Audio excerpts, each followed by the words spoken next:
Hi, my name's Kaylee. This is Read Rant Review. Thanks for clicking on the video.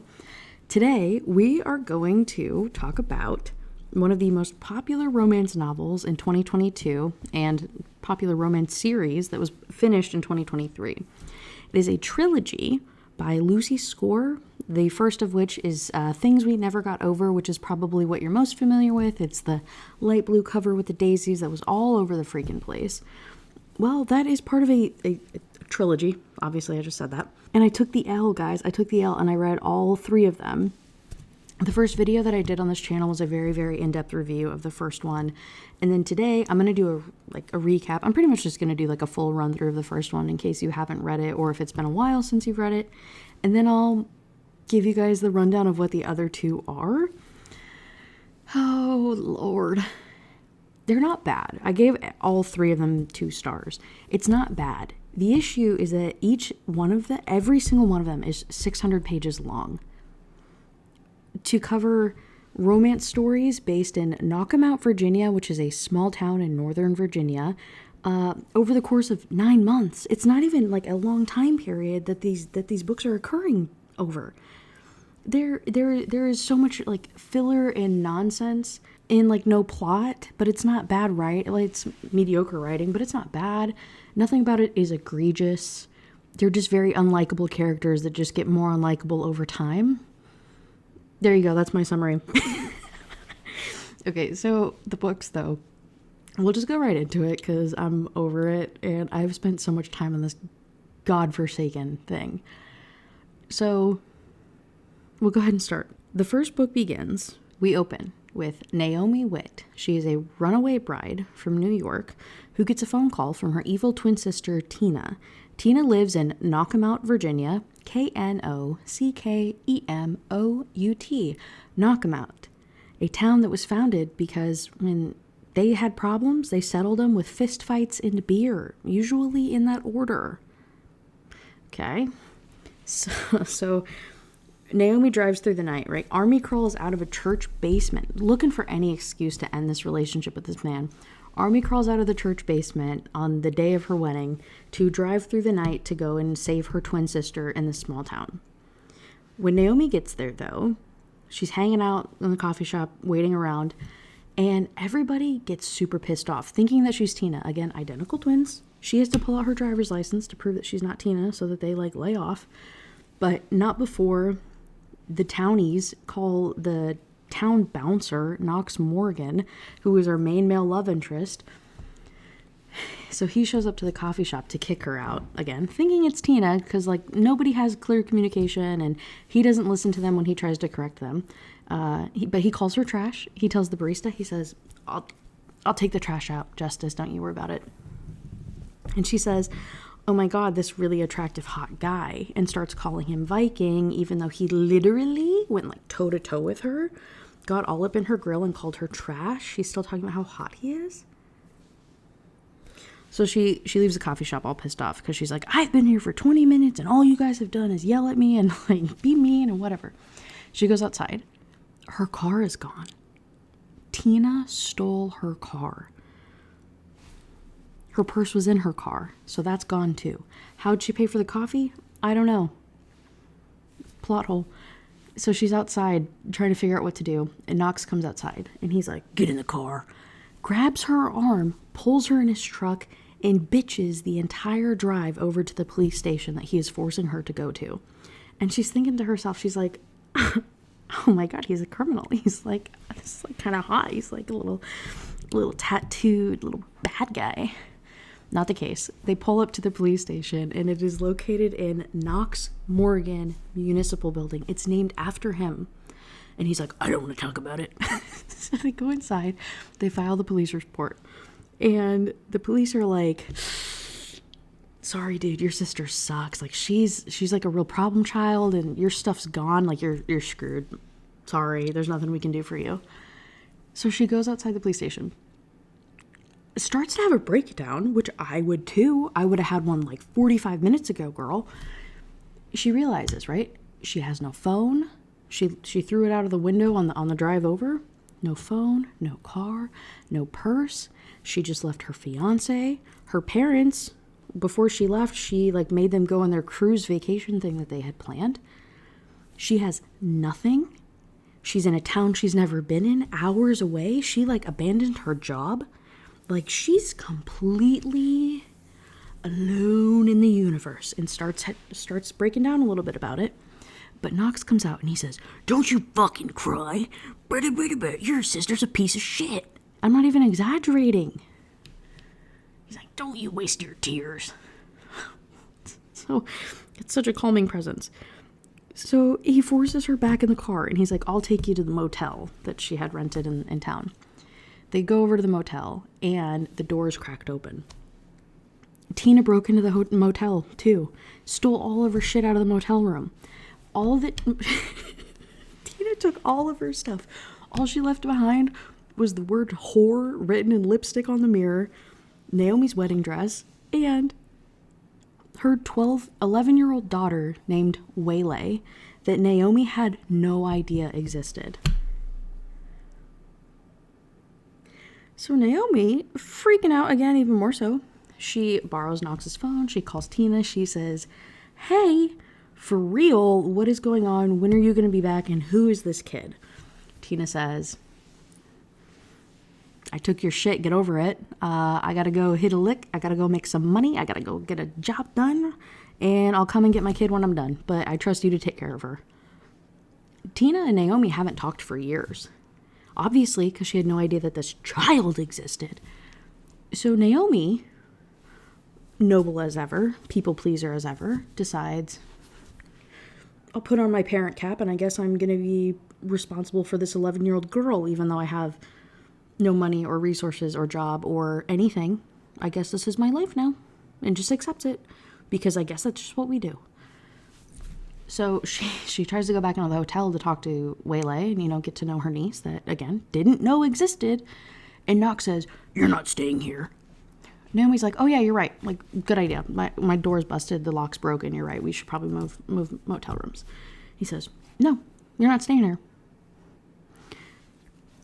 Pulls her again into his truck. And Waylay takes Waylay. Which my thing is, obviously, Naomi didn't really have a choice, right? She's like kind of objected to the situation. She can't do anything about it. She can't do shit about it. But now we're jeopardizing an 11-year-old girl. Like now we're just like throwing this 11-year-old girl in this random man's truck, and we don't know where he's taking us or what he's going to do. And that's just what it is, I guess. I forgot to mention, in that time at the motel, she didn't want to call the cops. Knox is like, "You need to call the police. Like, she needs to go to Child Protective Services. We need to report this."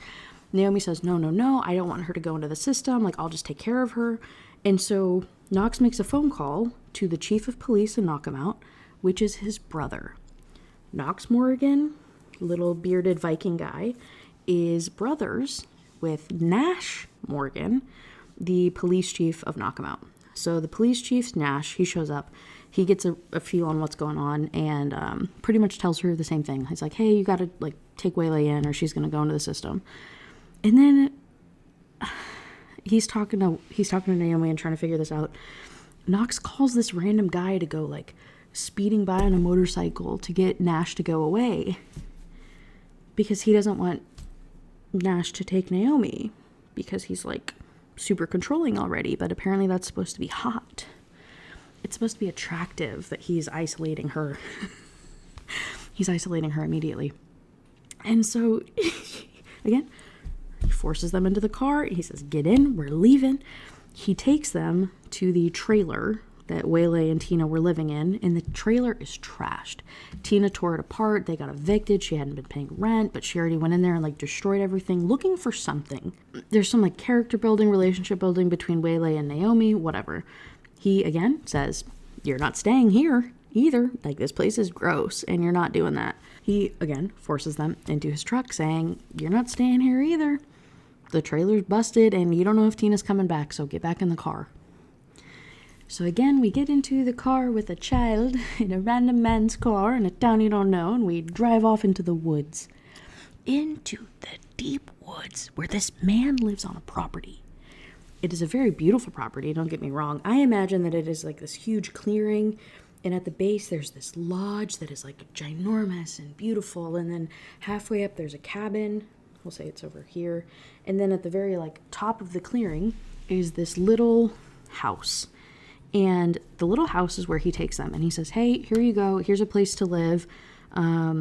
Liza J, who lives in the cabin at the bottom of the hill, she owns it. You'll have dinner with her later. You guys can figure it out and get an arrangement done. But this is where you're going to stay. Turns out, Liza J lives in the bottom.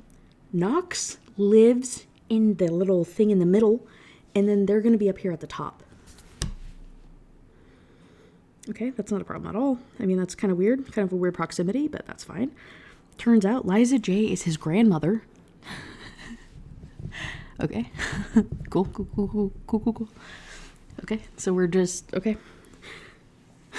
So she takes a nap in this house. She's really grateful for it. It's so beautiful. Her and Waylay are getting along. You know, small town coming together. You know, while she's taking her nap, Nash delivers groceries. The grandma delivers a bicycle so that her and Waylay can get around until she gets a car, since obviously hers was stolen. So they hop on their bikes. They drive to town. They go and get groceries. There's these bonding moments. You know, her and Waylay go back to the coffee shop because Naomi's addicted to caffeine, and it is a reoccurring theme through all three of these books, and it just makes me want to drop an elbow on her. It is so millennial cringe obsession of like caffeine and coffee being a personality trait that it drives me crazy. So whatever, they're at the coffee shop yet again, vibing, hanging out, and this random woman comes up to her. She says, hey, I have a job for you. If you want to show up tomorrow, you can be a waitress and everything can be taken care of. Naomi says, I don't really have any childcare for Waylay. Random lady says, oh, we can get that arranged. Okay. Naomi doesn't ask any questions. She just says, okay, because we'll figure it out. Who is this lady? Why does she know that you're at the coffee shop? How does she know you don't have a job? How does she know your name? Like, when she comes up to you, like, I feel like this is like trafficking 101 of maybe we should be like leery of strangers, but we're not. So she just is like, all right, well, I guess I got a job. The job, by the way, is bartending at a bar called Honky Tonk. Because of course it is. It's small town. It's a fucking small town Hallmark movie. Of course it's a place called Honky Tonk. So they drive home that night. Oh, ride home, I guess, on their little bicycles. That night, they go to dinner with Liza J. Knox comes with them, obviously. But so does Nash, the brother. And Knox and Nash hate each other. They're like 40 years old, by the way. I don't think I've said any of the ages here. They're 40. I think Nash is 38. And Knox is 42, and Naomi's like 36. So we're talking like all grown folk here, okay? This entire series is all people in their like late 30s, early 40s. Keep that in mind. So they're over here like fist fighting and like kicking each other under the table and being like so shitty to each other. But luckily, Liza J, the grandmother, is super nice. And she tells Naomi, she's like, yeah, we weren't using that little house thing anyway. You can stay up there. Don't worry about rent. Literally just pay me utilities and we're covered. Don't stress it. You got stuff to worry about and I'll take care of Waylay while you go to work. But also, have you told Knox that you got a job at Honky Tonk? Naomi says, no, I didn't think to tell him. And she says, you probably shouldn't. You probably shouldn't tell him where you're working. Hey, what the fuck does that mean? Hello? So they are just setting this woman up for failure. I have my counter right here, and I'm just like, I just see my like stressed out handprints. But that's okay. I mean, I guess I'll take the ominous warning from a nice grandma, and we'll just press on with life. Cut to Knox's chapter, and we learn that Knox isn't a normal douchebag, because God forbid we have one of these books with just like a regular asshole. No, he has to be a billionaire because the money and the connections justify the horrible behavior. You're willing to look past a lot of things when a guy has a lot of money. That's the lesson that we're supposed to take from books like this, right? That like we should forgive abuse if he's paying my bills. Because That's the lesson that I'm getting. And if that's not the lesson that these authors meant to give, then maybe they should be better fucking writers. Knox won the lottery. He won like $11 million in the lottery a couple years ago. He bought some properties and then he like flipped them and invested them and has a bunch more money now. One of the properties that he bought was a place called Whiskey Clipper, which is a hair cutting place, like a barbershop that he works at. Whiskey Clipper, and the bar next to it called Honky Tonk. Above Whiskey Clipper and Honky Tonk, there's a set of apartments. There's 3 apartments up there. His brother Nash lives in one of them, and then the other 2 are relevant later in the story. So he owns this building, and then in the back of the building, it's his like secret man lair area, I guess, where he goes to, and he internet stalks Naomi. He looks through her Facebook, he judges her high school extracurricular activities, ponders about her relationship with Tina through these years, and then stumbles across the wedding website of her and her ex-fiance and gets all pissed off about it. Because that's rational. That's totally rational. This woman that he keeps saying that he hates and she's annoying, but she's like, she's so hot, but she's so annoying, but she's so hot, but he's so annoying. They try to market this book as enemy to lover, by the way. It's not enemy to lover. It's like psychopathic guy who decides to have beef with this like random woman, vulnerable woman that shows up in town, and then is a complete dickbag to her until he Stockholm syndromes her into a relationship. Anyway, he gets all pissed off. He's like, whatever. Just going through his day. Cut to Naomi's perspective. She's going to her first day at work. She's working at the bar. Previous to this, she had an office job. So this is like a whole new experience. She learns what to do. But otherwise, like, she's just desperate, right, to get money for groceries. Again, hey, no money. No money at all. No phone, no car, no money. And now she's supporting an 11-year-old for some fucking reason? Just took that upon herself to take responsibility for a person when she can't even take care of herself? If there was ever a time to call your parents and say, yo, y'all better get the next flight off the next island y'all stop at, it would have been 5 hours ago. But no, she decides, I'm the fixer and I'm going to fix everything because that's my job. So she's working at Honky Tonk. As she's working, unsurprisingly, to everybody except Naomi, because again, these fuckers are all setting her up for failure, Knox shows up and freaks the F out. He drags her by the arm, which is the 3rd time that he's dragged her by the arm somewhere in this book, and we're only in like chapter 11. Kicks open a door into the kitchen and takes her into this back room. And he says, I don't want you working here. And so I'll read you this. Deciding I had nothing to lose, I hit him again with the tray. Listen, Viking, I don't know what your problem is with me, whatever narcissistic, delusional roller coaster that you're on. I'm not here to ruin your life. I'm trying to earn back some of the money my sister stole from me, and until the bank unfreezes my account, I'm not letting you or anyone else stand in the way of Waylay's Pop-Tarts. They back and forth. Everybody agrees with her that he's being like unreasonably douchey. And he says, get her out of here. I'm not working with some uppity, needy pain in the ass. His words carried me outside the door. My cheeks flamed. An uppity, needy pain in the ass. So that's what the gorgeous, bad-tempered Knox Morgan saw when he looked at me.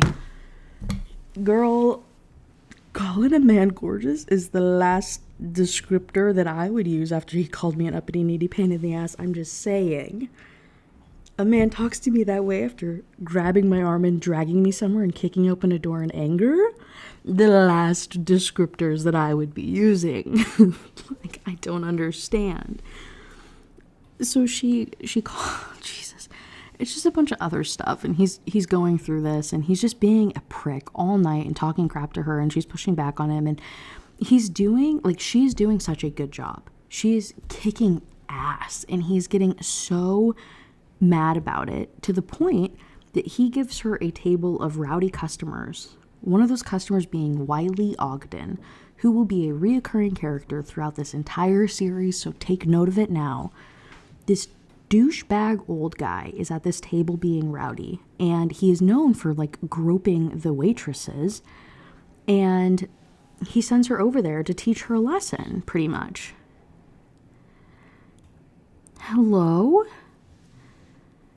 So even the other workers call him out for doing this.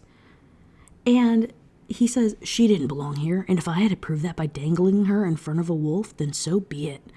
I watched as Wiley lavished Naomi with his pervy brand of attention without feeling the least bit guilty.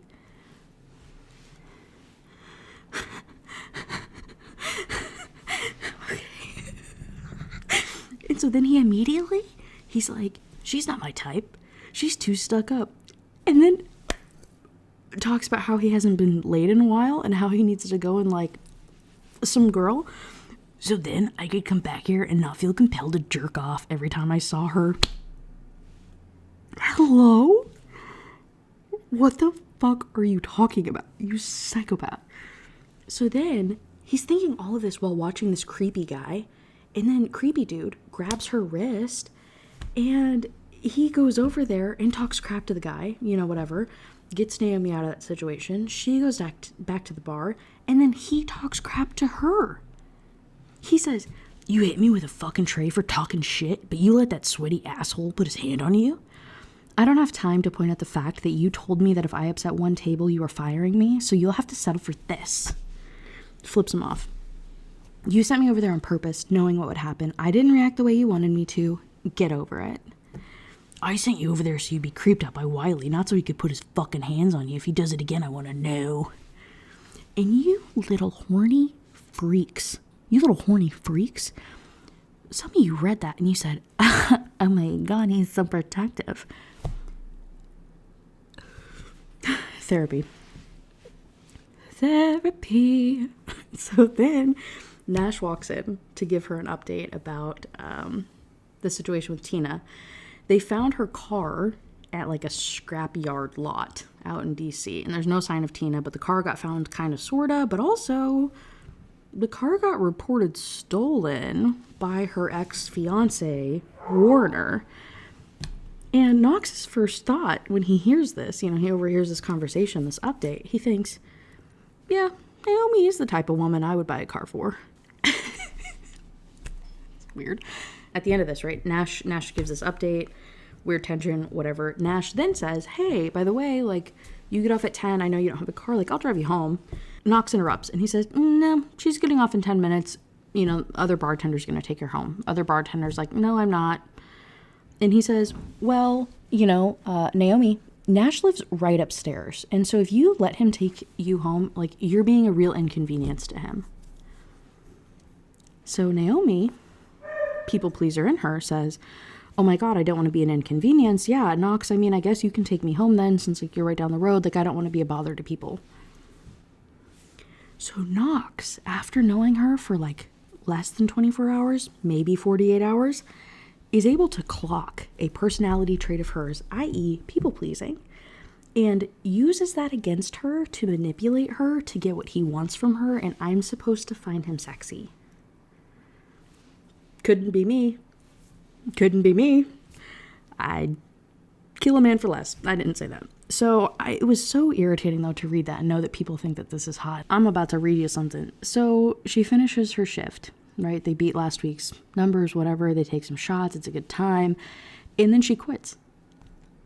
He's like, you can't quit. And she says, oh, I'm definitely quitting. It's the only thing that got me through the shift. I plotted all night. I'd be the best damn server that you ever saw. And then when you had your change of heart, I'd tell you I'd quit. You're unquitting. You're just saying that so you can fire me. No, I'm not. You wanted me to quit?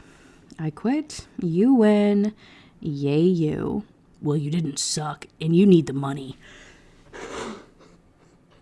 He drives her home in the car, okay? Picture it, 11 o'clock at night. It's dark.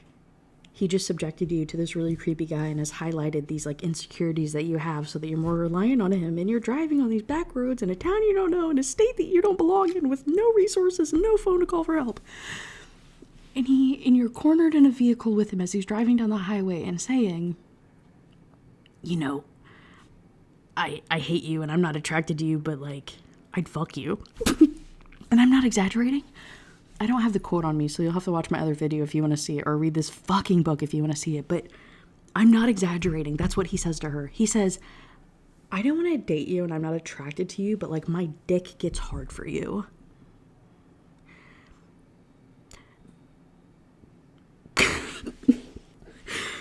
Okay.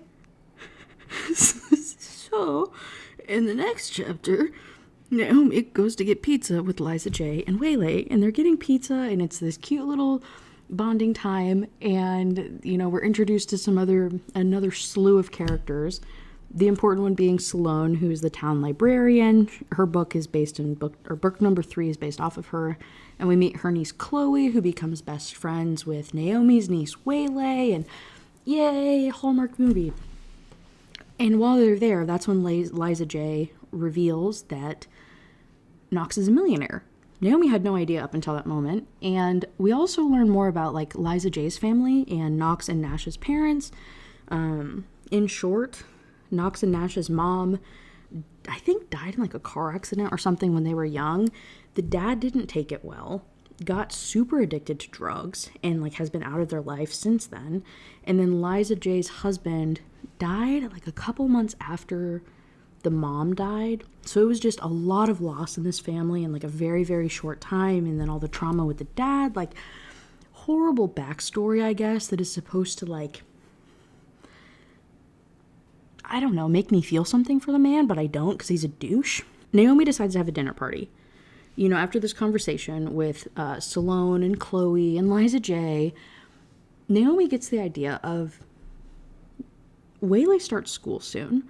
We need to have a party so that she can hang out with Chloe and they can be friends because Chloe's really popular in school. Waylay hasn't been. They can partner up so she can have a better life when school starts. And it's so sweet, right? She's like trying to go out of her way to make sure that her niece is taken care of. So they host this dinner party. So she decides to host this dinner party up at their house. Knox, again, living in that little middle section, sees all these cars at their house. And so when he goes home that night with his business partner from Whiskey Clippers, the haircutting place, he gets pissed off enough that his business partner clocks it. Business partner's name is Jeremiah. He is relevant. He's like a love interest for some other couple later on. So Jeremiah comes over, clocks that he's being weird about it, calls him out on it, and is like, hey, man, like, do you want to talk about it? Knox's response is it the bisexual part of you that wants to talk about fucking feelings all the time? Or is it the I come from a big Lebanese family that knows everything about everybody part to blame? Hello? The bisexual part, again, is like at least relevant to the story because he ends up dating a man. But the Lebanese part? They say that in like book 3 too, where they reintroduce Jeremiah. Not reintroduce, but you know what I mean? Like if you read them out of order so that you would understand who Jeremiah is. And they're like, yeah, his big Lebanese family. And I'm like, I don't think I like the way that that's portrayed. I don't think I necessarily like the way that you're saying that. It feels icky to me. I don't know what it is, but like that feels weird. God. So they crash her party. Long story short, Knox gets on all in his feelings about not being invited. So he just crashes the party. And he goes up there, sees that there's flowers on the table that Nash bought her, and then he gets all pissed off. He says, I wanted to smack the smug look of satisfaction right off my brother's face. So he brought a girl flowers and I could barely get her to say 2 words to me. He should know better than to challenge me like that. I played dirty even when I didn't care about winning. I just wanted Nash to lose. So that's the driving factor. That's the driving factor to get with this woman, is just to like prove your brother wrong. Because that's healthy. So again, she has this potluck for the school and everybody's over and it's really cute bonding time and like a welcome to the town and we're so excited to see you. And so she goes inside. Knox follows her, chastises her for the party, and then he picks up a notebook that she has on the desk that has it written out of like budget and stuff to do. Like talks shit about it. And like on the list, it's like, get Waylay new clothes, get money, here's some banking info. And she's like, hey, stay out of my business. And he's like, well, if you need money, you could have just asked. And she's like, why would I do that? Literally, why would I do that? And so they're going back and forth, having this argument. She spills wine on her shirt, and then somebody knocks at the door. And at the door is a Child Protective Services agent, Yolanda Suarez. Next chapter, she's freaking out, rightfully so, because she's like, oh my God, I just had this horrible impression on this lady. Like, I'm going to lose custody of Waylay. Like, I don't even stand a chance of getting custody anymore, blah, blah, blah, blah, blah, blah, blah. In the cycle of abuse and in the cycle of unhealthy relationships, there's healthy, pretend everything's good. He does something really bad. So then he like overcorrects the behavior and does really nice stuff to get you back to a comfortable spot, where then he'll do something bad. And then he'll overcompensate to get you back to a good spot. And then he'll do something bad. And it's this whole thing. So in this instance, he crashed her party and made a horrible impression on the social worker. So in the next chapter, he hijacks basically a shopping date that Naomi had planned. She sold her wedding dress so that she would have money to take Waylay shopping for back to school stuff. And she was going to borrow Liza J's car to drive out to the city and go and do that. Knox instead commandeers that and says, oh, sorry, Liza J can't use her car anymore. I'll have to drive you. Drives them out to the city and then flexes his little millionaire money and buys them everything. Buys every single thing that Waylay looks at, that Waylay touches, that she even like bats an eye at. Buys Naomi a phone. Not even like a phone outright, but buys her a phone that's on his plan. So that's kind of weird. You couldn't like prepaid a couple months for her to have her own plan? Like, she had to be on your plan? Like, that seems kind of cheap. I'm just saying, like, if you're a millionaire, it's relevant to the plot later. It does come up, but like, sus. And he also buys her underwear, and there's like a whole Victoria's Secret scene that like a whole bunch of you, again, horny motherfuckers highlighted, which is gross because it was not cool. It was just icky. They have this shopping trip, like truck full of stuff, dude. And they drive back home. Once they get back home, there's a dude sitting on her porch at the house. She hops out, she jumps up, she hugs him, she's so excited to see him, and Knox gets so pissed off that he like almost drives away before dropping the rest of their stuff off, like before getting everything out of the truck for them. Which, my thing is like, where are you gonna go, dude? You live like a quarter mile down the road. Are you about to like do a fucking burnout? You're gonna like fishtail it? You're gonna like whip it down there? We can see you. Like, you're not like driving away. You're just gonna like into your own driveway. It's fucking embarrassing. So he's all pissy, and she's like, whoa, dude, it's just my friend. It's her best friend, Steph, who is a man, like I said, a gay man at that. But Knox doesn't want to hear anything. He doesn't even have to be a gay man. It's her best friend. Like, he doesn't have to be weird about it. And also, he doesn't have to be weird about it in the first place. They're not dating. He's a freak. I hate him. I hate him so much. And so she's so excited to have her best friend. Like, he found her. She sent him an email at some point. I didn't talk about it, but she like sent him an email, let him know where she was, and everything was all good and blah, blah, blah. So he came to come and get her and be like, help her out when he could. It's sweet. He's a good people. He gives her good advice, and he has this whole like, you can't be a people pleaser forever, and like, your sister sucks. It's like, it's a lot deeper than that, but it's cool. The next morning, Steph wakes up and he goes straight to Knox's house, and he's like, hey, fucker, don't be a douchebag to her. He's like threatening this huge man in his own house, and he's like, hey, don't be mean to her. Okay, she's a good person. You help protect her. Her ex-fiance is crazy. I think he's going to start missing her. He's going to come around town at some point. Like, we have to band together to protect our girl. And Knox is like, yeah, brother, totally. So they agree to it. And then Steph also says that he's going to try and sell Naomi's house back in New York. So that'll give her like a huge lump sum of money. So then she'll be able to live off of that for a while, whatever. It's cool. Everybody's in agreement. We're going to protect Naomi from her douchebag fiance Warner. Yay. Everything's cool.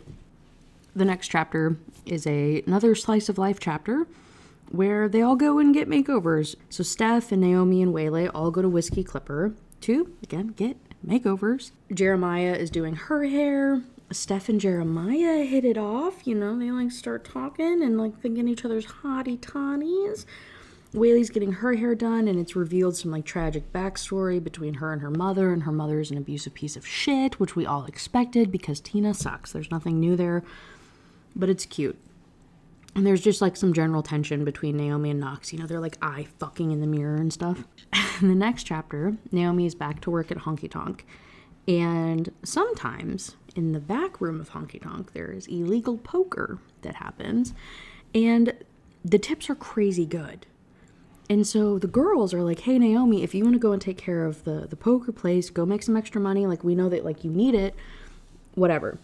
And so we get introduced to, like, a slew of underbelly world people. The only ones that are really relevant is we get introduced to Lucien, who I learned in book 3, it's pronounced with 2 syllables. Lucian is how I guess Lucy intended on saying it. Lucy Score intended on saying it. Fuck that. Lucian is so American and gross. I'm not pronouncing it that way. I refuse. And so, sorry. It's such a pet peeve of mine. Like, it's slaughtering such a like, Lucien is such a beautiful name. To Americanize it to Lucian makes me so angry. Sorry if you say it that way, whatever. We're introduced to him. He's like a childhood best friend. He's basically like a third brother to Knox and Nash. We also meet Grim, who is the leader of a motorcycle gang in DC. He is relevant, I promise. He actually comes up in like all 3 books. And a handful of others, but like, it doesn't really matter. They're back there gambling. Knox finds out that she's back there and comes running back there. Again, grabbing her by the wrist, pinning her to the wall, saying how dangerous it is and how she doesn't listen to him and how he wants to wring her neck. If y'all think that's hot, this is going to be a discourse for a later video in life, but I'm going to touch on it real fast. We're just going to rant really fast. In the same way that feminism has come so far that now there's this like idolization of the homemaker thing, you know, the whole like trad wife thing. I feel like there's a very similar trajectory of, hey, we've normalized healthy relationships to the point that now we're idolizing abusive ones. You know what I mean? The standard has become so like vanilla and healthy and okay that now you're like fantasizing and fetishizing a really horrible abusive one for the novelty of it. You know, in the same way like feminism and independence, and then now you're kind of like regressing into this idea of like, again, fetishizing and fantasizing about this maybe not so great situation when trad wife and being a stay-at-home wife and all this other stuff was like forced upon women. I feel that there is a connection there, a correlation there that maybe I'll unpack in a later video. But I feel that that is like the bane of dark romance and romance in general. The romance genre as a whole is in a chokehold, man. It's in a fucking chokehold of these women who have not actually been in abusive relationships. So they like idolize these aggressive behaviors and call it hot. And it's a fucking shame that it's sold to the masses and whatever. I'll step off my soapbox. So he corners her and he's like, I'll wring your neck. You're pissing me off. You're so hot. Your little skirt. Oh, that's not even the worst part that he says. I don't have the pictures. If you can see in my note, I just have picture in asterisks. I think in the picture, he talks about her owing him. It's pretty much like you wouldn't even have a job if I didn't give you one. Like, you wouldn't even have a house to stay in if I didn't give you Liza J's. You wouldn't even have a phone if I didn't give you a phone. It goes on this like entire rant about how much she owes him. To which I'm like, hey, time out, guys. We can't talk about how hot it is that he's taking care of her if then he uses it against her. It's not a nice thing, and it's not love if you hold it against somebody. Love and kindness don't keep score. If you do something nice for somebody and expect something in return, you're a piece of shit. Got it? If somebody does something nice for you and holds it against you, run for your life. Life lessons with Kaylee. So, in my notes, literally miss me with that. Y'all are fucking crazy. They're back there. They're gambling. Everybody's having a good time. She's learning how to play poker. She's vibing. We cut to Knox out front, and Nash shows up again. The police brother. He comes into the bar. Again, they're playing illegal poker. So Knox is like, hey, Naomi, go distract Nash. Like, go get him off the trail so we can, like, not have an issue here. So she goes up and, you know, she's hanging out with Nash. And then, like, Lucien comes out from the poker game to catch up with Nash and Knox. And Lucien tells the brothers that there's been some drama between them for a couple years and they need to knock that shit off. Like, they need to figure it out and get over it. Nash goes to leave. and he gives Knox an update on Tina, and he says that she's in some deep shit, that she's been spotted around, and they think that she'll be back in town soon. Like, there's some weird stuff going on. Cut back. Naomi, again, is playing poker. They, like, gave her money, and they're, like, you know, trying to teach her how to play. Beginner's luck. She wins $22,000. Knox tries to get her out of there, and she's like, oh, I don't want the money, guys. Like, it's cool. Like, it was just for fun. They're like, no, take it.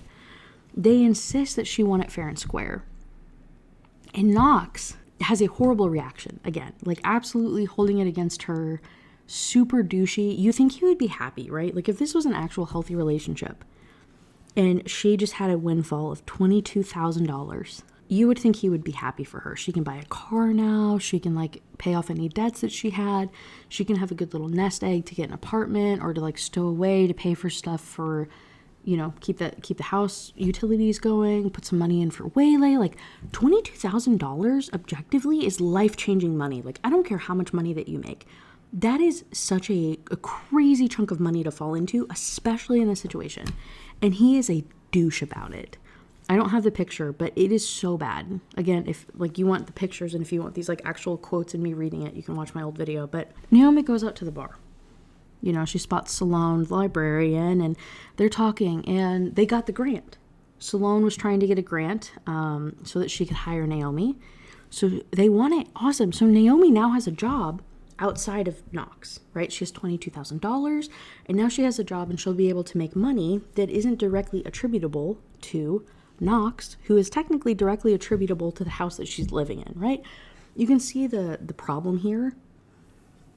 You can't really build a relationship on this level of dependence. It's not healthy. It really puts her in a compromised situation where she doesn't really have a choice but to, like, you know what I mean, reciprocate a relationship with a man that has control over the roof over her head and the paycheck and the food in her child's mouth. Really not cool. Spoiler alert, what we find out in the third book, actually, is that he's responsible for this grant for the library.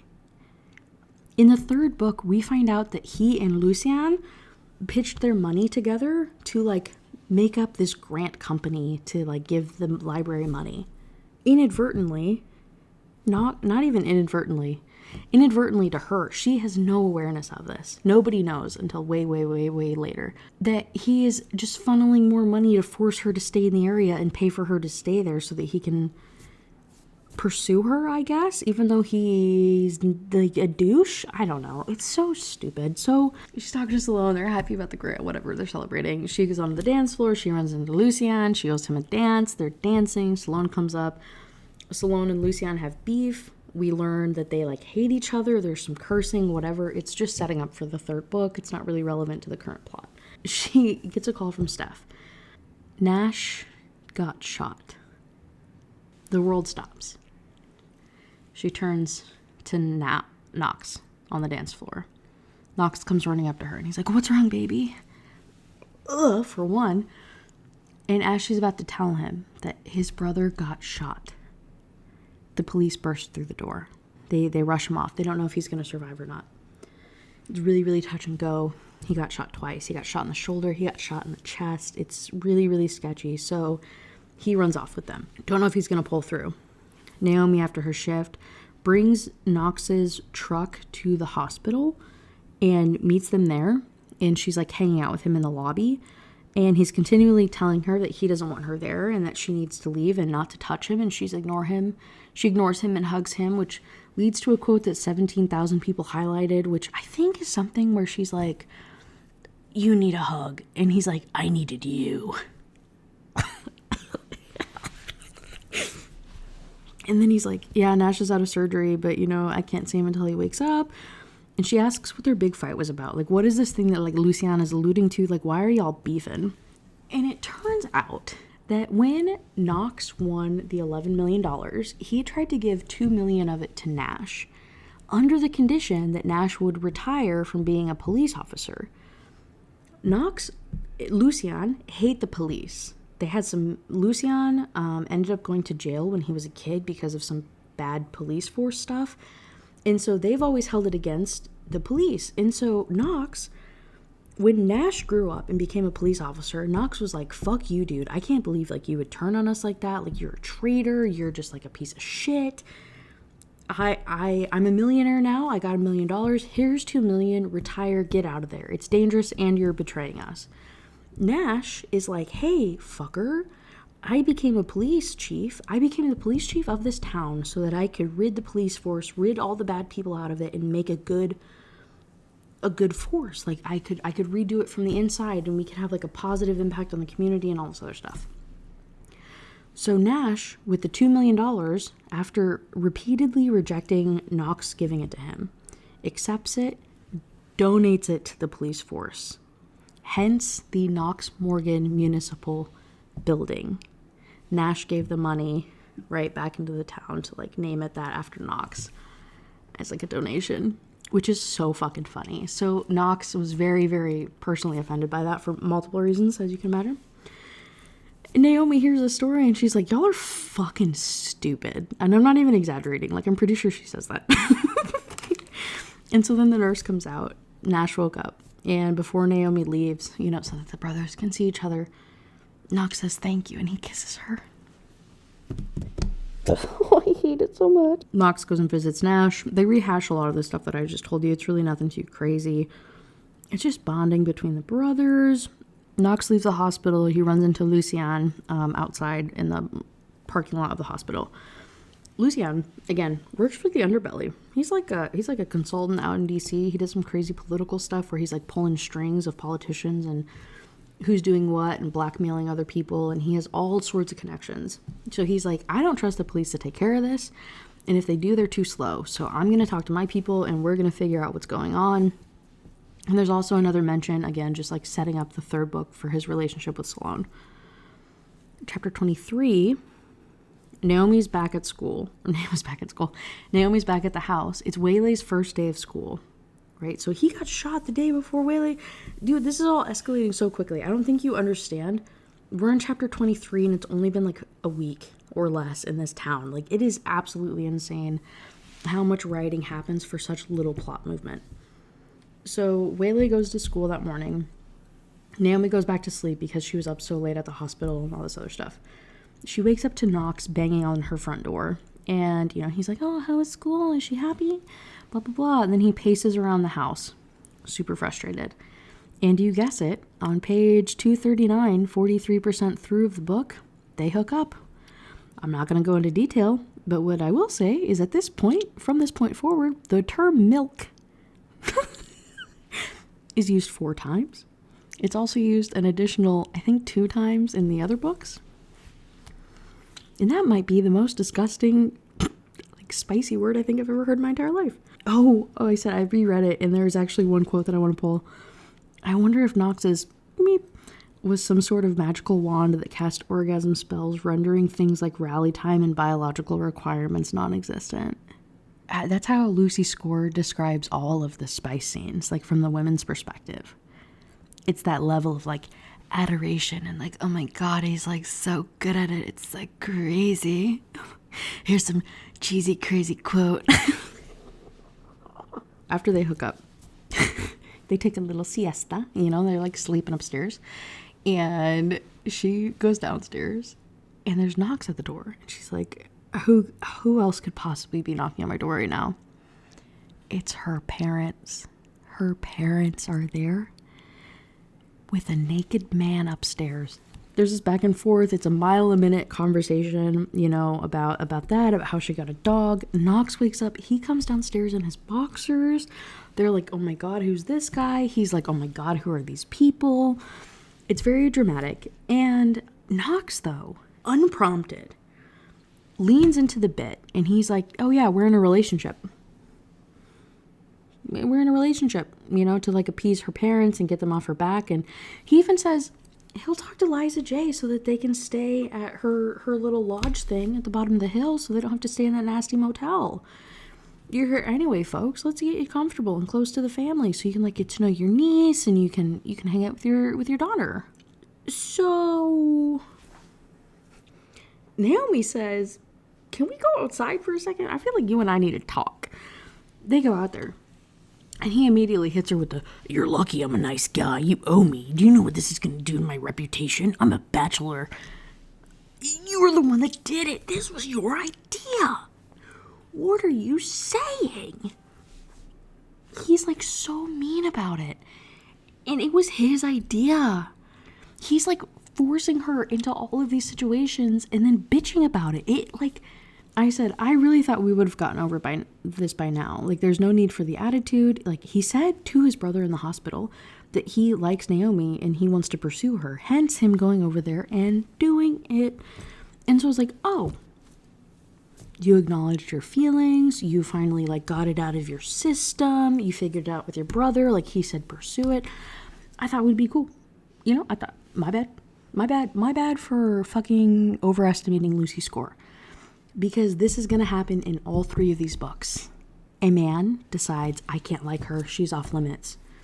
Oh, wait. She's not off limits. Oh, wait. I need my distance. I can't be close to her. Oh, my God. Some tragic event. I need to be close to her. I can't be close to her. Just kidding. I'm close to her. I'm not even exaggerating. Fucking quote me on that. Literally all 3 of these fucking books follow the same thing, dude. It is so infuriating. I've read 1,800 pages for you fuckers. If you're watching this, you better be grateful that I'm summarizing this in hopefully less than 3 hours. I've spent so many hours reading the same plot, dude.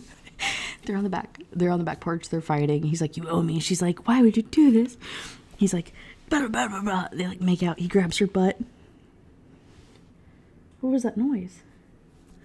Yolanda Suarez is back. They forgot a signature on a form. Fucking course they did. So Knox goes back to Nash. It's so stupid. Knox goes back to the hospital. Knox goes back to the hospital. Knox goes back to the hospital to visit his brother Nash. Healing's gonna be long again. Chest, like shoulder and chest. Like, dude's fucked. Especially as a police officer. Like, he's gonna be on desk duty for a long time, and it's just gonna be kind of rough. The cops haven't found anything. He pulled over this car on some back road, and then once he approached the car, the guy immediately came out and shot him. Dude, it was dark out. He had a hood on. You couldn't see the guy's face, and they left like really quickly. So I think they had the plate of the car, but that was it. But they can't really find anything else, and it's just kind of at a loss. It's kind of at a standstill. But Nash is like, hey, I do not want you and Lucian to get involved. Like, this really, really for real needs to be like a cops only thing. And Knox is like, yeah, totally, brother. I'm so listening to you. I'll totally honor that. They go and have a big family dinner at Liza's, and it's just another freaking 20 pages, bro, of just relationship building and nonsense. I don't think any of it is really relevant, other than the fact that, like, Knox talks to Naomi's mom, and I think I'm supposed to start liking Knox. I think this is the point in the book. Oh, it is actually. So this is the point. This is the point in all of her books where Lucy scores like, oh, we're 50% of the way in, and you thought this guy was a bad guy. He's not a bad guy. He's a good guy. Here, let me beat you over the fucking head with all of the examples of him being a bad guy for the next 3 chapters. And then right when you think he's actually a good guy, because that's what I've convinced you of, psych, he's actually a piece of shit, and here's why. So we're entering that era for us. I love that. And so Knox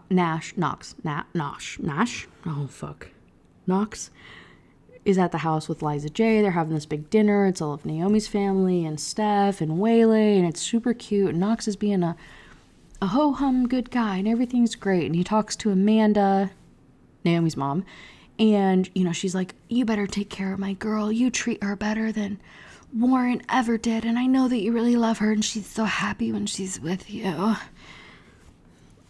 Ew. So then we go to the next chapter, and this is my least favorite chapter in this entire series, by the way, in case you were curious. Literally my least favorite, and it's a recurring theme for some reason. I think because, again, Lucy Score thinks it's like cute, but it's just cringy. The title of the chapter is called PMS and the Bully. So Naomi goes back to work. Everybody is on their period at work. It's all a bunch of women that work there. And all of the bar workers start their periods at the same time. And so it's referred to by the townies as Shark Week, Red Tide, Code Red, Riding the Cotton Pony, and in the chapter, the term Lady Canal is used. So Shark Week, right? Everybody knows, the whole town knows. The whole town is aware of the bartender's period cycle, and so they all avoid it for that week. And Knox gives them monthly care packages that consists of chocolate and heating pads and all this other stuff to make sure that the women are comfortable, and no patrons go to the bar during this week. And so it's just Naomi and the bartenders and the bar workers all, gossiping about her and Knox having sex and eating brownies and complaining about periods and PMSing. And this is the most man writing women coded chapter I think I've ever read in my entire life, especially for it to have been written by a woman. And I will touch on this later because, again, this is a recurring topic in this series for some reason. Hey, if your period hurts this bad, if it literally is so crippling to your day-to-day life, that's not normal, especially as you get older. Before you turn 20 and into your mid-early 20s, it's normal for it to be more painful, and then it's supposed to get less and less painful over time. And if it doesn't, if it's horrifically bad, pain, if horrific mood swings, all of that stuff, endometriosis, PMDD, all sorts of stuff that it's hey, you probably need to talk to somebody. Let's not write a whole chapter of a book about grown-ass women having horrible period pain and acting like that's a normal cutesy thing, because it's not.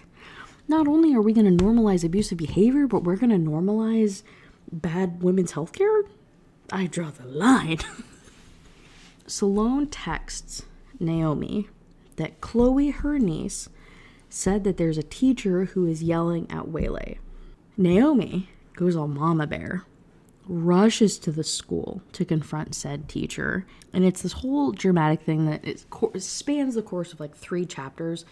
Long and short of it is that Tina was fucking the teacher's husband, and the teacher decided to take it out on Waylay. Waylay decided to try and get revenge on the teacher for being mean to her by releasing field mice in her classroom. Naomi catches her before this happens. They sneak Waylay out of the classroom. All of them go outside. Knox gets to be the cool parent that tries to correct the behavior, even though he has no right to talk to a child and tell them what to do, but he's going to be the cool guy because I'm supposed to like him. Right? There you go. There's 3 chapters for you. Once they finish at the school, Knox is going to give Naomi a ride back to work, and instead he takes a detour to a place in town called Third Base, which is an empty baseball field where the teenagers go to... You know what I'm saying? And so they do that. They do that in his truck. 40-year-olds go to an empty field to go and do stuff in his truck. And this is the first time that they don't use protection, because in every single one of Lucy Score's books, there's a huge emphasis on this decision to not use protection. I guess y'all are into that. I don't know, man. So they do that. They do some stuff in the field. They go back to work. They work a late shift. Naomi and him, they go to Knox's house. They decide to just spend the night at Knox's house. And it's, again, supposed to be this romantic moment of, oh my God, he let her wear his clothes. He gave her the good pillow. They brush their teeth together, and it's so romantic. And it's such a domestic scene that is just so admirable. Hashtag goals. They wake up in the morning and he's like, hey, I'll run to your house and go get you stuff. You take a shower, I'll get you whatever you need. She's like, oh my God, who are you? So she hops in the shower and gives him a list of stuff. So he walks his happy ass back up to her little cottage area house thing to get her things, and the door's unlocked. It's kind of weird. he goes back to his cabin where she's showering, and he's like, hey, you need some better security, like, protocol. Like, you need to be locking your shit. And she's like, I lock it all the time. I don't know what you're talking about. And he's like, it wasn't locked. Like, you need to get better about that. Kind of weird. So, the next chapter, we learn that Waylay's teacher quit. Naomi scared her enough to quit. Nash goes back to working desk duty at the station. The social worker, she scheduled a home study visit, so she's going to come up to the cottage at some point and, like, see what's going on. Naomi started her library job, right? So she's got this other thing going. Everything's going good. Like, everything's in a good groove. You know, Warner is still sending her emails, like, obsessively. It's kind of weird, but she's ignoring them. And then, right when you think we're getting into this comfortable good spot, this weird guy comes into the library where she's working and asks for IT support. Waylay is like the default IT support person. Like, she kind of makes some money off of it, and it's like a side hobby thing for her. And he's like, yeah, it could even be a child to help me. I just need my laptop fixed because my wife is out of town. Ugh. That's Naomi's reaction internally. She's like, he gave me the heebie-jeebies. I'm not telling him shit about Waylay. And so he goes to step away, and she realizes that he wasn't wearing a wedding ring. Weird. Really weird guy. And then, you know, she's thinking about how weird this is, and then Knox shows up in the doorway and scares the shit out of her. And he's like, let's go to lunch. And I'm like, hey, bro, if you're going to be like a controlling, you know, possessive, obsessive douchebag, can you at least clock the creepy guy that you must have walked by in the hallway or in the parking lot? Because, like, at least be worth a shit. Like, if you're going to be, like, weird and possessive, at least, like, clock the freaks when they come by. You know what I'm saying? Like, this shit should have been knocked out in this chapter. But it's not, because he's just there for the... So they... So he doesn't care. So he's like, hey, get in my car, we're going to lunch. And he packs her a picnic. And he's like, it's not a picnic. It's a fucking picnic. But before they're able to go, Nash calls. And he ignores it. And so then Nash calls Naomi. And so he picks it up on Naomi's phone because he's like, why is my brother calling you? They go over to Nash's. And, you know, Nash is all wounded up. And Naomi helps him, you know, bandage his wounds. And they're getting caught up. And they're talking about Tina. And apparently... there had been a break-in at a storage unit and a break-in again at somewhere else, I think. They had this, like, very grainy security footage of Tina breaking into the storage unit, but she cut her hair to look like Naomi's, and she's wearing a dress that Naomi has, that Knox has seen her wear. So Knox clocks this, and he says... you wore that dress a week ago. Why the fuck does she have your dress? She stole that from you. And he realizes that, you know, when the house was unlocked, right? Tina had broken into Naomi's cottage. Naomi knew about it and didn't say anything. This is the only time in this entire book that I will say that he is justified in yelling at her, because he is like, what the fuck, Naomi? You are putting Waylay at risk. Like, you're having this criminal just, like, breaking into this house. She's doing illegal stuff. Like, you don't know what she's doing, or, like, any of this other stuff. Like, why in the fuck would you not tell anybody that she stole from you? She broke into your house. And Naomi's like, what if Waylay let her in? Like, what if Waylay knew about this? And then I was like, damn, you're right, girl. Sorry. You shouldn't have yelled at you. We got... You can probably hear the train. Can you hear the train? God damn, bro. Okay. Nope. The next chapter, Swift Kick, they go to a soccer game. They go to soccer games in every one of these in these books for some reason. It's Waylay. Waylay plays soccer. And so in every one of these books, they go to a soccer game for her, and there's, like, some crazy family drama, and it's stupid. So I'm not going to talk about it. It's just family bonding, whatever. Chapter 34. Waylay goes to a sleepover. Beforehand, you know, Naomi confronts her, and she's like, hey, have you talked to your mom? Like, have you talked to your mom at all? And Waylay says, no, I haven't talked to her. And like, ultimately, if it came down to it, Waylay wants to stay with Naomi. Like, she's happier and feels safer with Naomi. So that's very, very reassuring and cool. Steph's in Paris? I don't know. He was staying in there. Like, he was staying in Knockemout for a while. And then now he's off in Paris for some reason. They're randomly texting about it. Knox is out with Lucien doing stuff. Naomi is at work. And suddenly, she feels really weird. She gets this like really weird bad feeling, and she looks in the corner, and it's the guy from the library, like that gave her the heebie-jeebies earlier in the day. And she's like, uh-oh, that feels weird. I don't like this. I really wish that Knox was here. 2 seconds later, I was glad that he wasn't. Guess who busts through the door? None other than Warner, her ex-fiance. Dun, dun, dun. She sees Warner. He busts. Bro, these trains! I'm gonna just eat. I swear to God, we only get like every I'm not gonna tell you the exact time that these trains are coming through, because I feel like y'all could dox me if I did. But they should not be this frequent. There's a schedule. They are not abiding by the schedule. Warner, her ex-fiance, busts through the doors of Honky Tonk, and he's looking for her, and he's pissed off, yelling at her, right? Yelling at her about how, like, you've proved your point. I get it. Like, you need to come home now, though. Like, you're done playing this stupid game, and blah, blah, blah, blah, blah, blah, blah. So he's like, you know, you're ungrateful and you're this horrible person. And she's like, whoa, whoa, whoa, calm down, calm down. Whisks him away off to this hallway so that he doesn't make a scene.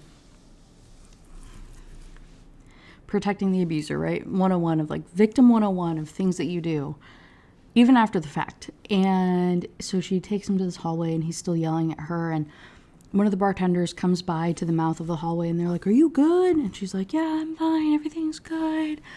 Which is a blatant lie, but that's what you do when you're faced with an abusive person who you do love objectively, and you're still trying to justify and believe in something, whatever. He continues to get in her face, to grab her, to intimidate her. And next thing you know, this is the hottest thing. This is the hottest thing that happens in a Lucy scorebook. Knox and Lucien show up at the mouth of the hallway. They see Warren yelling at Naomi, right? Having her pinned up against the wall. Knox pulls him by the shirt and beats the shit out of this guy.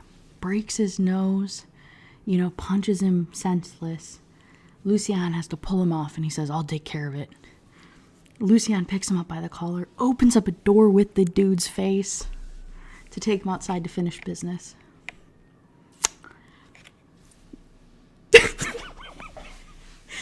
Hey, this is confidential between you and me, bestie.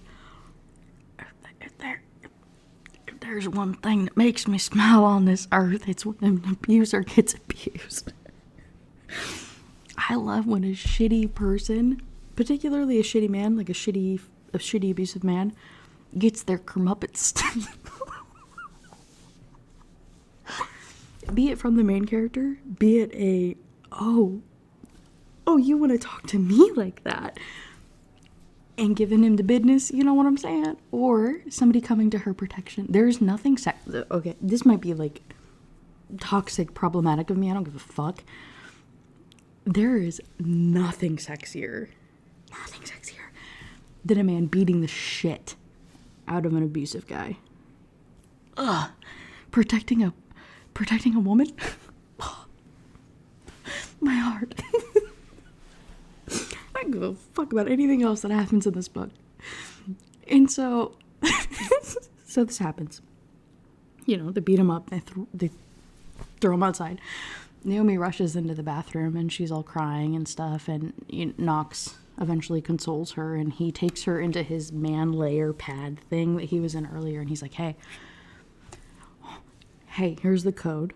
This is the code for this room. You are the only other person than me with access to it. if you ever feel unsafe, you come back here.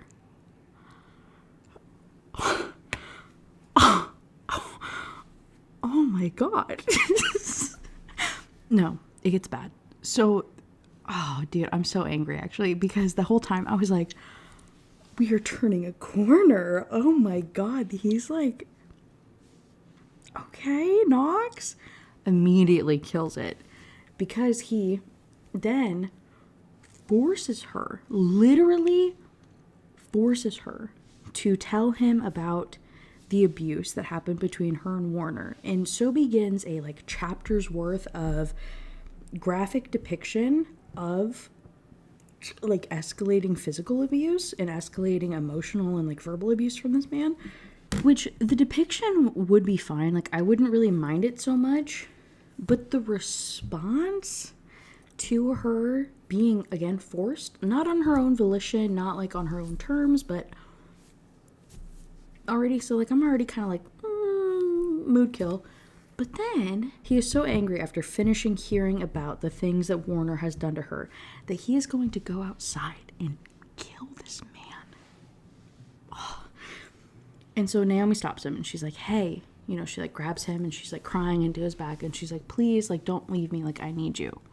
And then he puts his fingers inside of her and she puts him in her mouth. And then it turns into a spice scene. Why would you do that to me? Why would you do that to me? Oh my God. Lucy, this is why we have beef, okay? You had me. I loved I hated him. I hated him. I hated him. You kind of convinced me. You actually almost manipulated me to like the man. I was like, oh, fuck. Actually, he's like really hot. And then you just do that? Why? Oh my God. And the title of that chapter, by the way, was called The Whole Story and a Happy Ending. The next is the break-in. So after that, he sends her home. He's like, hey, you've been through some shit. You need to go home and chill out. He goes over and hangs out with like Knox and Lucian. She goes home and there was a very clear break into her house. Like everything is destroyed. While the guys are talking about solving the shooting, you know, and they're filling in each other on this like Warner and Tina updates and everything that's going on, you know, Naomi finds out. She goes home and she finds out about this break-in. She calls Knox. Knox is like, hey, get the fuck out of there. And she's like, oh, no, it's fine. She's just going through this house, just moseying through. There's really not much else in the chapter other than the brothers, like, you know, showing up to the cottage, all guns blazing, like, I'm going to clear this joint. Which is, for Nash, it's acceptable, but for Knox, it's just stupid. Chapter 37, there's an info dump opening page in this chapter of Naomi and Waylay. They're staying at Liza's under the guise of a, like, bug infestation because they don't want to tell Waylay about the break-in at the house. Knox made her tell her parents everything about Warner and why she ran away, like, on the wedding day. She's also realizing that she's starting to fall in love with Knox. Ugh. The caseworker showed up for the home study, but obviously couldn't happen because of the break-in, so they get her caught up on what's happening. And then now the meat of this chapter, oh my God, Knox blindsides the girls. He's pretty much like, hey, get in the car, we're going to the city. Waylay thinks they're going shopping again, and so she's like very, very excited about it, but they're not going shopping. They're actually going to a homeless shelter, which I'm all about volunteering, right? Like, hey, I am number one fucking all about volunteering and giving back to your community. Like, I am that girl. However, you should not do so without telling somebody what they're doing. You can't con somebody into like charity work. That's horrible. So he takes the girls to this homeless shelter that he and Jeremiah go to every month or so, and they give free haircuts out. They have a truckload of stuff that they're donating, and so Naomi and Waylay go and they like help spread out all the goods while Jeremiah and Knox are giving haircuts. Long story short, we meet Knox's dad, Duke. Duke is battling drug addiction. It's been an ongoing thing. Complicated family dynamics, okay? Again, we're still in the era of let's convince you to love Knox. Until now. Once Knox sees his dad, he's like, I can't do this. I can't do this with Naomi. I can't love her. I can't. Hard cut to a scene where the word milk is used again. And oh my God, I forgot about this.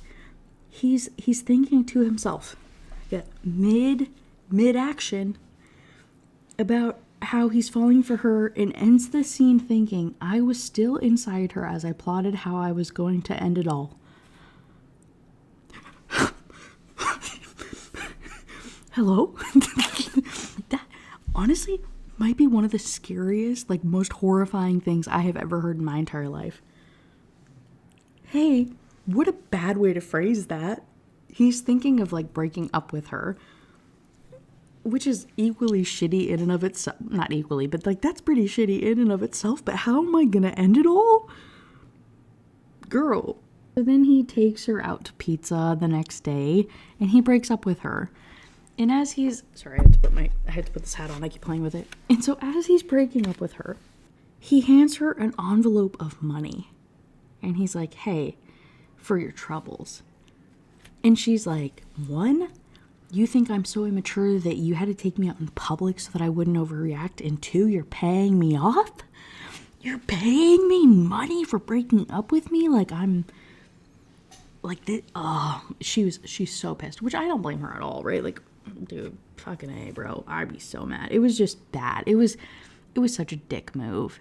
It was just bad. And so she's leaving the pizza place. She's walking through town. She's crying. She's like, I can't believe I believed him and I had faith in this horrible, shitty man and I fell for it. It was supposed to be a fake relationship, but it wasn't really fake to any of us because he broke up with you. So obviously it wasn't fake to him either. But, oh my God, I'm such a stupid person. So she's crying through the streets. And guess who she runs into? Yolanda fucking Suarez, the child protective custody agent lady person thing.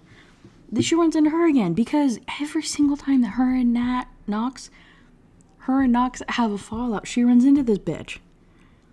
So Yolanda's like, hey, let's go get coffee again because that's the only thing that Naomi does because that's her only personality trait beyond being abused. So Yolanda and Naomi go and get coffee, and Yolanda gives her some very good advice of like, this is what motherhood is, and parenting is hard, and it sucks, and you're doing good, and the fact that you're even concerned about it means that you're going to be the best parent that Virginia's ever seen. And then she calls Steph and has the same conversation. You're a good person, Naomi, and you're the best parent that they've ever seen. And then she goes home. She talks to her mom, and her mom says, you're the best person, you're the best parent that Virginia's ever seen. And I'm not exaggerating. This, again, yo, bro, swear to God, these books would be so much fucking shorter if Lucy Score just said it one time. If she trusted her audience to read something one time and learn the lesson. Hey, I don't need to read the same conversation 8 times from 8 different perspectives to get the point across. It can just be once. It can just be once, and it can just be like insinuated that they all feel the same, and it can just be like a joint thing. I don't need to hear it that much. But Lucy says, no, you stupid bee. I'm going to tell you again. And again, and again, and again. So that's what we get from feedback for, for Naomi. Where am I at? What book am I on? So that's the feedback that we get for Naomi. Cut to Knox. So now we get Knox's lectures about life. So Knox, everybody thinks he's an idiot. Like literally everybody in the town is like, you're so stupid. Why are you giving up on Naomi? Like, why are you being a douche? From workers to his best friends cornering him in his house, to her dad cornering him in his house. Literally everybody is like, hey, you're being a douchebag. You're taking this out on her because of your dad and the complications of the relationship that you had with your dad. And you need to get your shit together. Grow up, go to therapy, figure your stuff out. Hey, turns out this book, again, could have been solved 400 pages ago if there was just like an ounce of therapy involved. Even just one therapy appointment. One dose of ayahuasca. Oh, yeah, and Steph. Steph also messages Knox. It's so annoying. You don't understand how many pages I just saved you by summarizing it that way. So then Naomi, the new Naomi, 5 days later, she's still in a funk. She's in bed crying over this man. Hey, you only knew him for 3 weeks.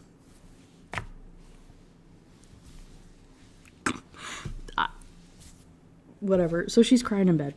And Steph texts her this list, and he's like, here's all the things that you needed to do to be like a new Naomi and be like a better person. The only one that's relevant is that he says to throw a party.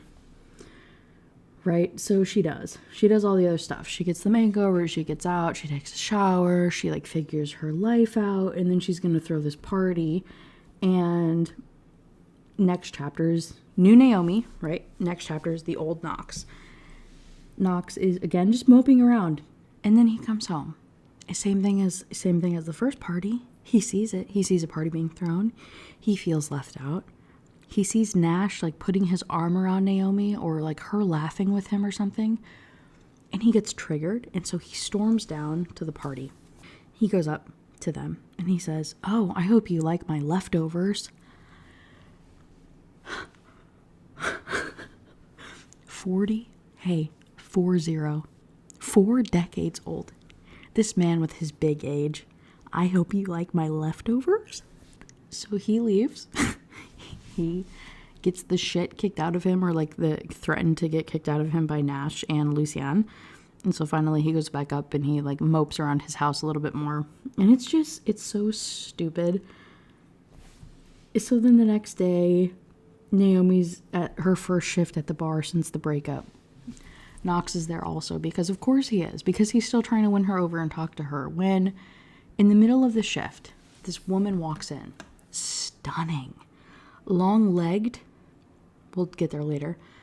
Long-legged. She's wearing like Louis Vuitton. She's got this like leather, like hottie toddy. Oh my God, I need to ask her where her clothes are from. Storms through the bar, right up to the bar. Grabs Knox by the like lapels of his jacket and kisses him on the mouth. What? So Naomi says, and goes to the bathroom to go cry. He's like, no, you don't understand. It's not like that. And so she's crying in the bathroom, and this hot girl comes in there and she's like, hey, it really isn't like that. I'm actually Knox's ex, Lena, Angelina Solavita, which will be said like 23 times in the next book. We'll get there. And so Lena comes in and she's like, hey, I'm also Knox's ex. My bad. I didn't realize he had a girlfriend.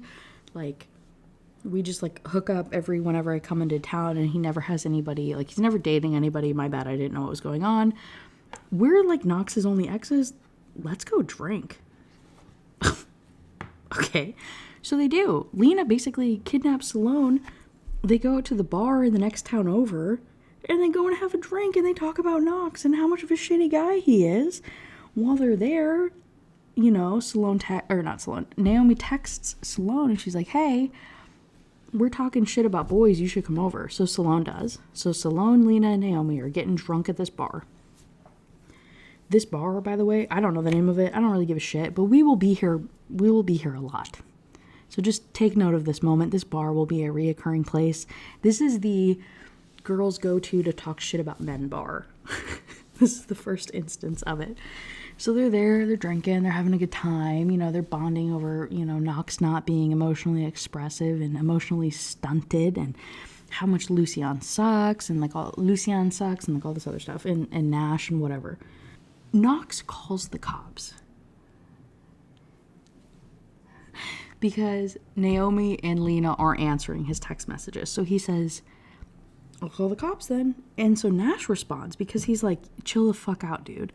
So Nash and Lucian respond to Knox's messages, and they go and track the girls down, and they go to this bar to go and be babysitters. And so this entire chapter is literally just a setup for book 2 and book 3. Because book 2 is Nash and Lena's relationship. Book 3 is Lucian and Salone's relationship. There's really not anything that you need to know from this other than that Knox is a controlling maniac. He's texting the entire group of people the entire time, asking for constant updates on Naomi, wanting to know what she's saying. And he's incessantly calling her and texting her. And then Nash talks to her and he's like, hey, I'm worried about that redhead guy that you talked about the other day. Like, I'm actually worried about him. I think he might have been the guy that broke into your house. I think there's some like weird stuff going on and blah, blah, blah. So she shoots off a final message to her sister and she's like, hey, like, what were you looking for? Why did you break into my house? Why did you break into the storage unit, into the apartments, into whatever? Like, what the fuck do you need? We're back at Knox's bar. It's Naomi's last night because she's going to quit. They're broken up now. She's like, I'm sick and tired of your shit. I'm leaving. He has this breakthrough moment where he's like, I need you, Naomi. Again, it's so cliche now that I've read all 3 of these books.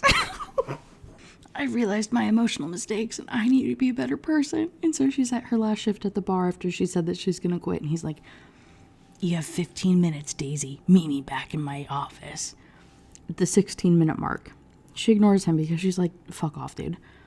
He comes out to the bar, picks her up, throws her over his shoulder. She's wearing a skirt. Her ass is out. Her panties out for the public. Everybody's texting about it. Everybody's talking about it. And he just carries her back into his office. And they have a conversation. He says, he's talking about why they can't be in a relationship and why, like, he can't take a heartbreak. He says, that's in my blood. My dad, Liza J, they couldn't deal. They lost themselves and everything around them spiraled out of control. I come from that. I can't afford to give up like that. I already have people who depend on me. Hell, some days it feels like this whole damn town needs something from me and I can't put myself in a position where I'll let them down. There's some more back and forth about how they would never work out together, which doesn't make any sense. Again, there's like no dynamic between them. Why? Why couldn't you work out? Can someone explain that to me? Anybody? Because it's literally she just rolled into town and he just got this hair up his ass that, like, we can't be together. Why? Hey, why? Hey, why? Hey, anything? No. So he says, do you think if we would have carried on, I mean, if we hadn't called it off, is it possible that you would have? Yeah. Yeah, what? I would have loved you. How do you know? Because I already do, dummy. And with that, she walked out of my office. Bro, shut the fuck up. Are we for real? Be so fucking for real with me right now. Hey, both of y'all, what'd you do to love each other?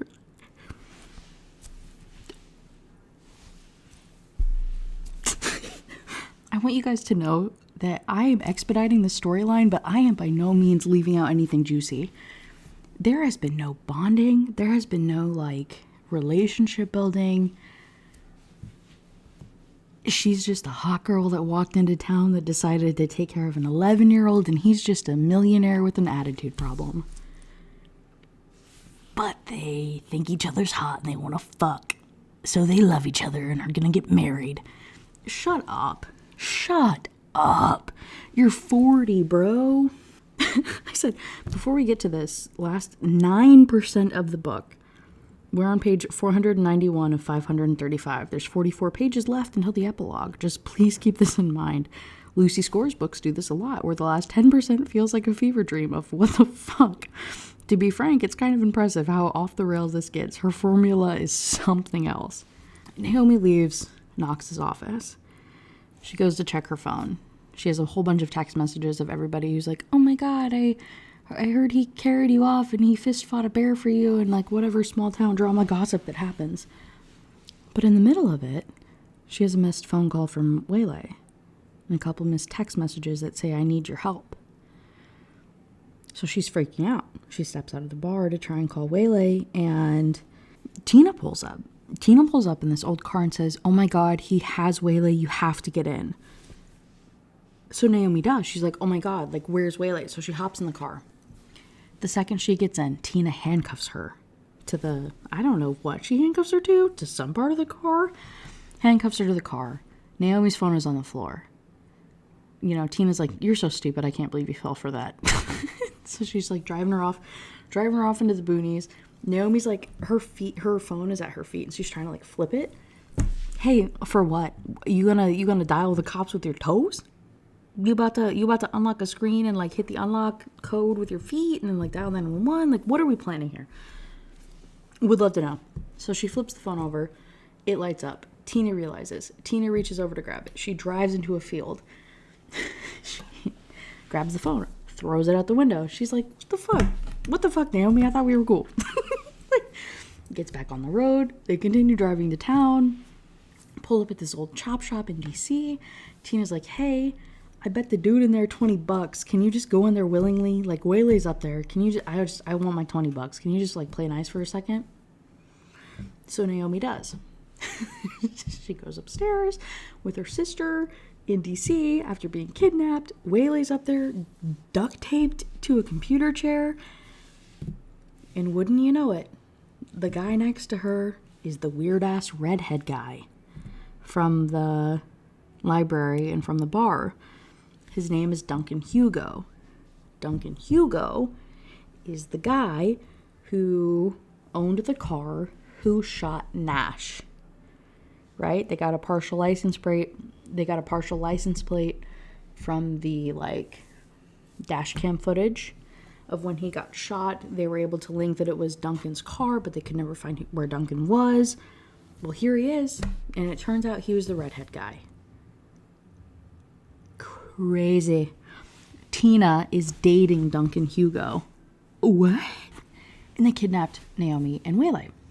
Go back to Knockemout, and Knox comes out of the office, and all the girls are like, hey, where'd Naomi go? Like, did you scare her off? And he's like, no, I didn't. I don't know what you're talking about. And they're like, well, he's gone. Or, like, she's gone. They check the security tapes. They see that she got into this car willingly. And then they realize, oh my God, Knox, she's on your phone plan. Like, we can track her.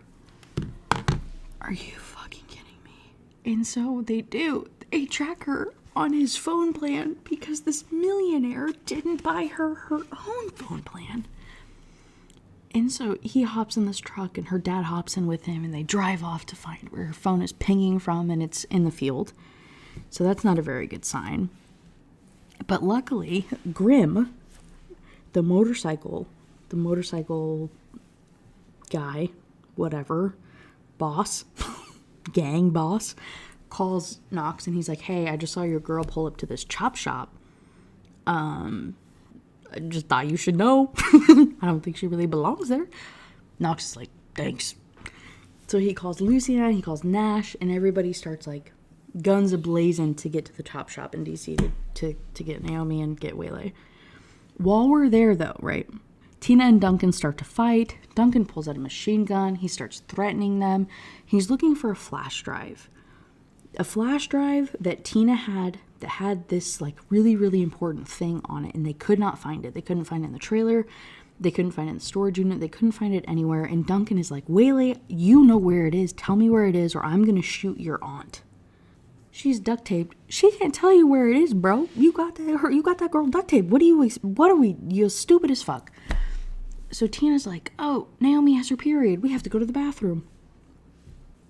So they do. And they play the old twin switcheroo where, you know, Naomi tries to pretend to be Tina. She like stuffs her bra, and because Tina has a boob job, and they change outfits and all this other stuff, and they go out there and they play the part, and it's so stupid and so cheesy. And he ends up figuring out that they're lying about being each other because Naomi like stuffed her bra evenly, but I guess like Tina has like a bad boob job where like one boob is bigger than the other.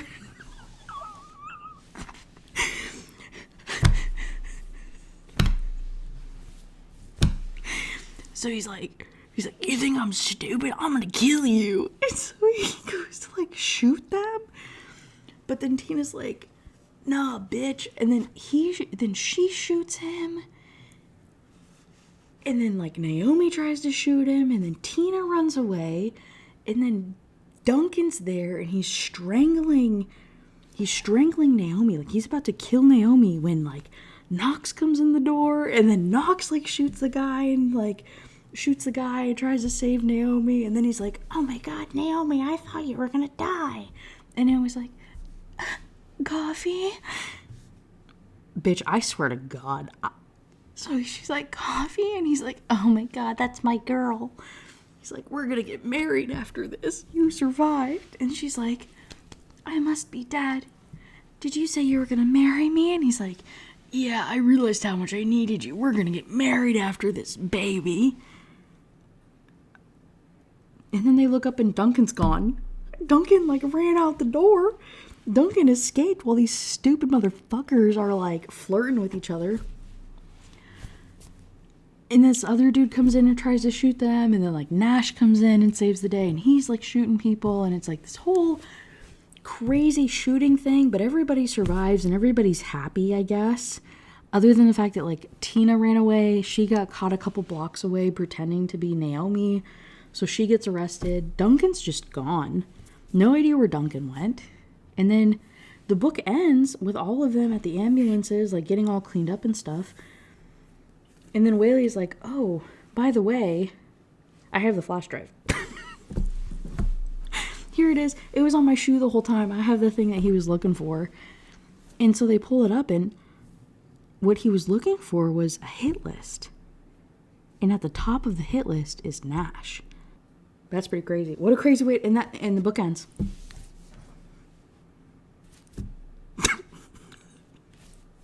Small town romance. Epilogue, they get married. Epilogue, in a couple years, they have kids.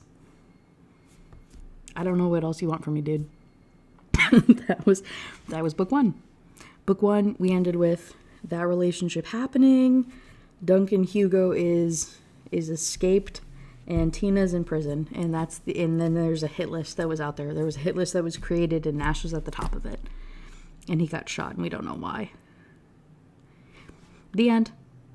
If I had to summarize this first book, though, before we get too far, it was stupid. The plot was interesting, I guess, if you're, like, really into Hallmark movies and, like, small town banter and, like, really getting, like, very immersed into small town world. It's cute and it's good and it's well written and it's fun and it's quirky. It was way too cheesy for my liking, and I hate that Knox is just perpetuating abuse. I hate the idea that we are more tolerant of, like, emotional and manipulative abuse, like emotional and mental abuse, more so than physical. I feel like this whole book is like, oh, if he doesn't hit you, it's okay. That's the lesson that I got, is, hey, if he has money and gives you what you want and he's not physically hurting you, then, like, whatever he does is fine. And to which I would have to say, hey, bitch, I don't use that term lightly. Maybe let's not sell that to millions of people, to millions of potentially vulnerable and young people. Maybe let's have some better life lessons and better people to idolize. And if you sat there and you read this book and you said, Nash Morgan, hottie toddy, I'm so glad that this is going to be an Amazon TV show. I can't wait to thirst over him. You need therapy. And I hope that you find someone who genuinely loves you and doesn't treat you like Knox Morgan. Because the bar is in literal hell. I am in a random parking lot, the nearest parking lot I could find that wouldn't be creepy for me to film in for 30 minutes. And I'm going to try my damnedest to get through book number 2 in this series. Hopefully before the cops get called on me or something for being a freak. So, where are we at in the book? Where are you at in the series?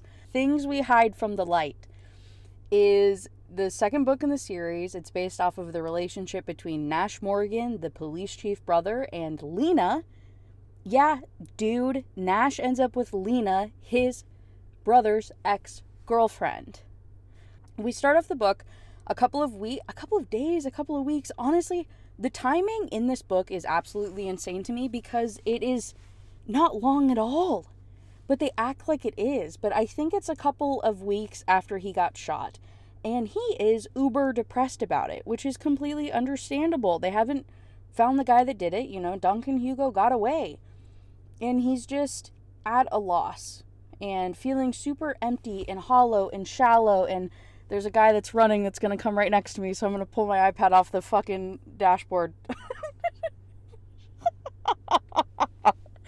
this is not going to go very well for me, I don't think. Okay, he made his loop. So he's depressed, and yeah, hollow, empty, cold, whatever, dark inside, all of those words get so overused by Lucy that it is like embarrassing. He's at the police station, and 2 FBI agents came in to talk to him. It's Agent Idler, who, she's just the head agent lady who's in charge of trying to bust Duncan Hugo. I don't think I mentioned it last night when I was going on my tangent, but the reason that the FBI is getting involved is because Duncan Hugo is related to Anthony Hugo, who is this huge crime mob boss guy. And the whole reason that Duncan had that list and had stolen that list of like that hit list thing was to try and impress his dad and like win his dad's favor and prove himself or whatever.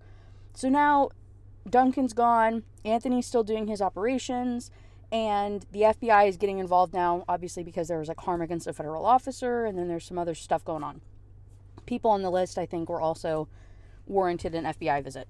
So Agent Idler is the lead agent in charge of this. There's also Agent Nolan. He, for some reason, becomes the buddy cop in the next 2 books, so he is a consistent presence, but doesn't really serve a purpose for anything. He's just like a funny, cool guy. So Nolan is tasked with shadowing Nash. He's basically Nash's bodyguard. He's going to follow him everywhere, make sure he's safe, and I was going to say defend his honor, which is not the right terminology, but he's there. So Nash accepts this. He's very reluctant about it, but he doesn't really have a choice.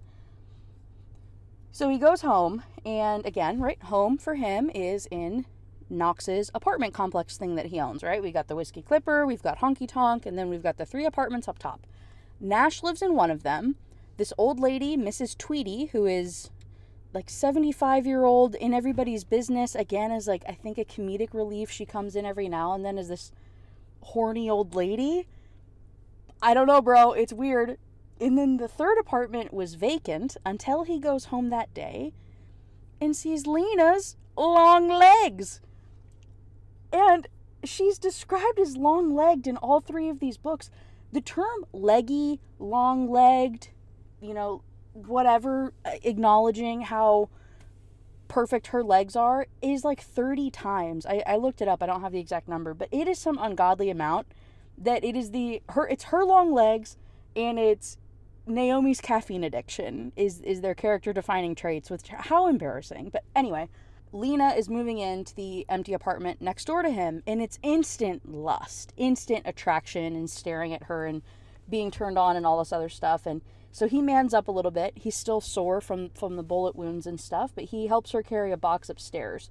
She gets really weird about it, though, because she has some secret stuff in that box that she doesn't want him to find out about, but he overlooks it because, again, we got a little hot lady. He goes back to his apartment. She gets moved in and gets settled. Naomi and Knox come over with Waylay to like give her moving in stuff and furniture for the house, and they're really trying to like hook her up because she'd been staying in the motel for a long time.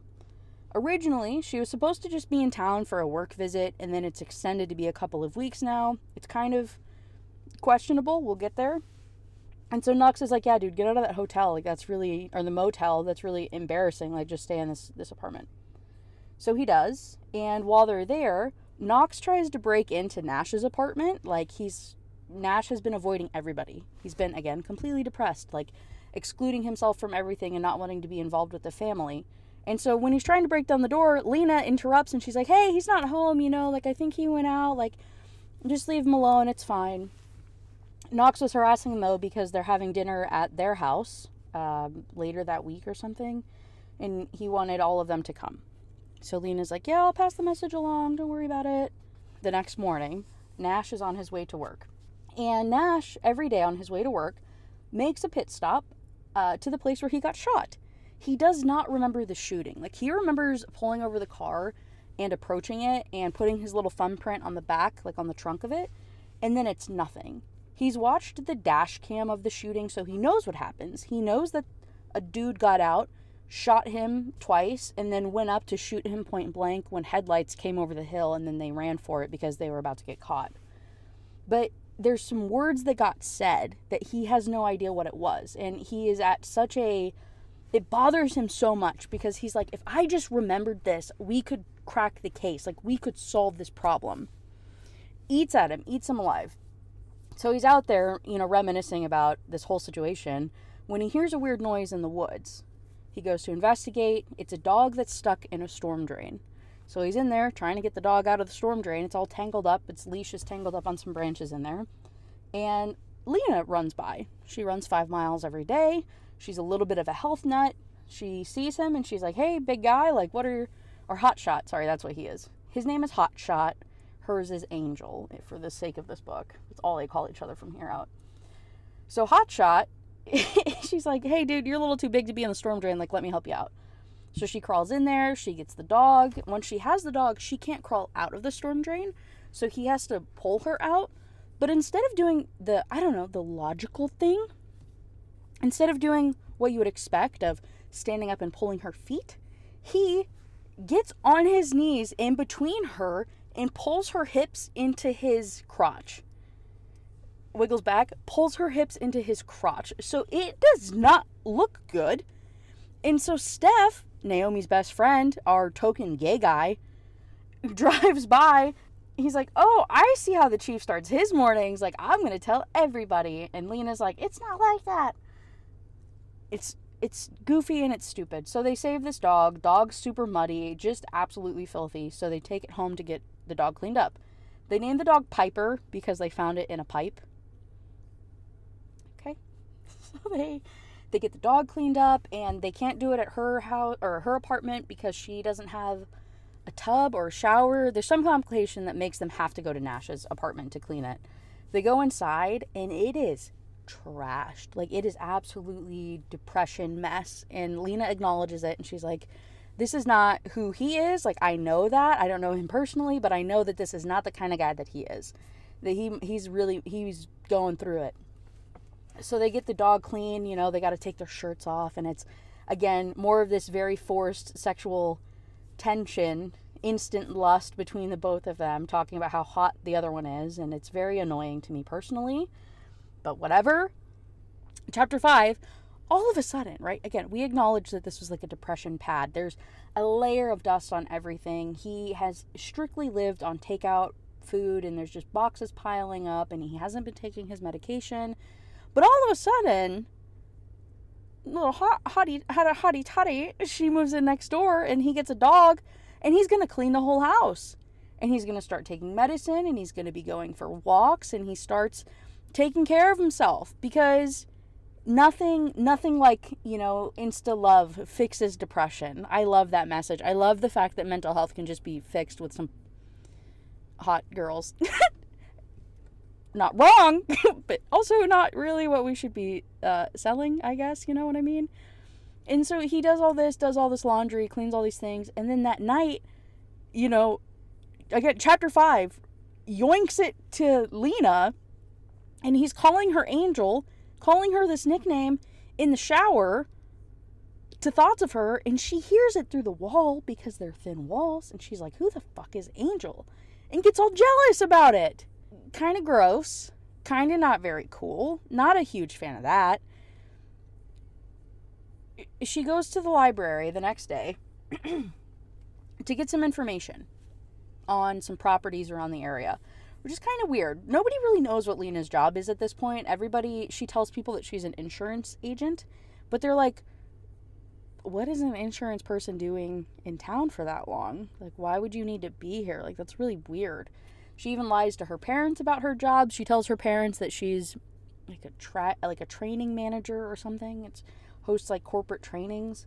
She's very, very suspicious about it. So she goes to the library to collect this information, which, if you remember, the library and the police station are in the same building. It's the Knox Morgan Municipal Building. So while she's there and she's going to leave, she runs into Agent Nolan, right, in the hallway, who is, again, shadowing Nash. She knows Agent Nolan. They go way back. They, hooked up and had a little fling 5 years ago. And so they're getting caught up in the hallway, and it's kind of weird. And you start to put it together that she's something, because he's for the FBI. Why do they know each other? And he calls her Agent. He calls her Agent Solavita or Solavata. I can't remember what her last name is exactly. But he calls her Agent. And Nash hears it. And Nash is like, Agent? He's like, how do you guys know each other? And it turns into a pissing contest between Nash and Nolan. Nolan flexing that they've had sex, and then Nash flexing that they took a shower together the day before. Even though it was a totally innocent and they weren't really showering together, they were just washing a dog, but he turns it into like, I got the girl, and it's fucking gross. Again, 40 years old, everybody across the board. They go to the dinner at Naomi and Knox's later in the week. Nolan has to wait like outside in his car, which is kind of funny. But they're in there. Lena is, again, super pissed off about them having this pissing contest. Like, she's not very impressed with them. And she's like, I thought it would be hot, but, I was a jurisdictional pawn, and she's mad, which I respect. I respect being mad at men. Hey, maybe we need to be angry more often. You know what I'm saying? Maybe not be so forgiving. Knox and Naomi are getting married in 3 weeks, and he asks Lena to be a groom's gal, as Naomi puts it. And he warns her that there's going to be a lot of hugging, and she cringes, internally thinking how much that she hates being touched after all the medical stuff that she had done. The medical stuff is alluded to over the entire course of the book. I'm just going to tell you now because we're cutting to the chase. Lena was a soccer star. She absolutely loved soccer. She was in the middle of the field one day and just collapsed. She has this like heart issue that her blood runs backwards, I think, or I'm mixing up two stories. I don't know, but she has this heart condition that landed her in the hospital for a couple of weeks, and then it was very imperative to her parents that like she doesn't get stressed out and that she lives this healthy life and she has all these things going for her to make sure that her heart stays healthy. So in that time though, when she was in the hospital a whole bunch getting poked and prodded, it made her very avoidant to touch, understandably so. And it also made her parents helicopter parents, which is a recurring thing throughout the entire book, where this 38-year-old woman is getting daily phone calls and text messages from her parents, and if she doesn't respond, they get all freaky outy about it. Total opposite of what Nash has, right? Because his mom's dead and his dad is a drug addict. So it's very like 180 of the family dynamics, which kind of plays a part into their relationship later on. Anyway, that's what she's talking about. That's why she doesn't like being touched. Nash pulls up, Knox clocks it that they have a beef, and he's excited. She's like, well, at least somebody doesn't like him either, because he's pissing me off too. She goes inside. Knox and Nash have some man-to-man talks. Knox tells her to leave. Knox tells Nash to leave Lena alone. He's like, hey, we're friends, and you and I are brothers. Don't fuck, because you're going to make me have to deal with the fallout of it, and I don't want to deal with either of you guys being sad. Like, leave me out of it. Don't fuck with her. Like, just leave it alone. Whatever's going on. And then it's just a cute family scene. It's the usual shit. It's the usual Lucy Score stuff. And they're giving Steph a hard time about not pursuing Jeremiah. They've been hanging out, but Steph hasn't asked him out formally. And so they're just giving him a hard time. And so in response, Steph is like, well, at least I wasn't, humping on the side of the road, in reference to Nash and Lena the other morning. So then they have to explain to everybody, like, we weren't dry humping. Like, it was a whole thing. There was an actual stuff going on. And the whole time he has Piper. Like, he has the little dog at the house. And he's just trying to get somebody to adopt her and take care of her. And everybody's like, no, dude, like, Piper loves you. Just accept the dog. Hang out with the dog.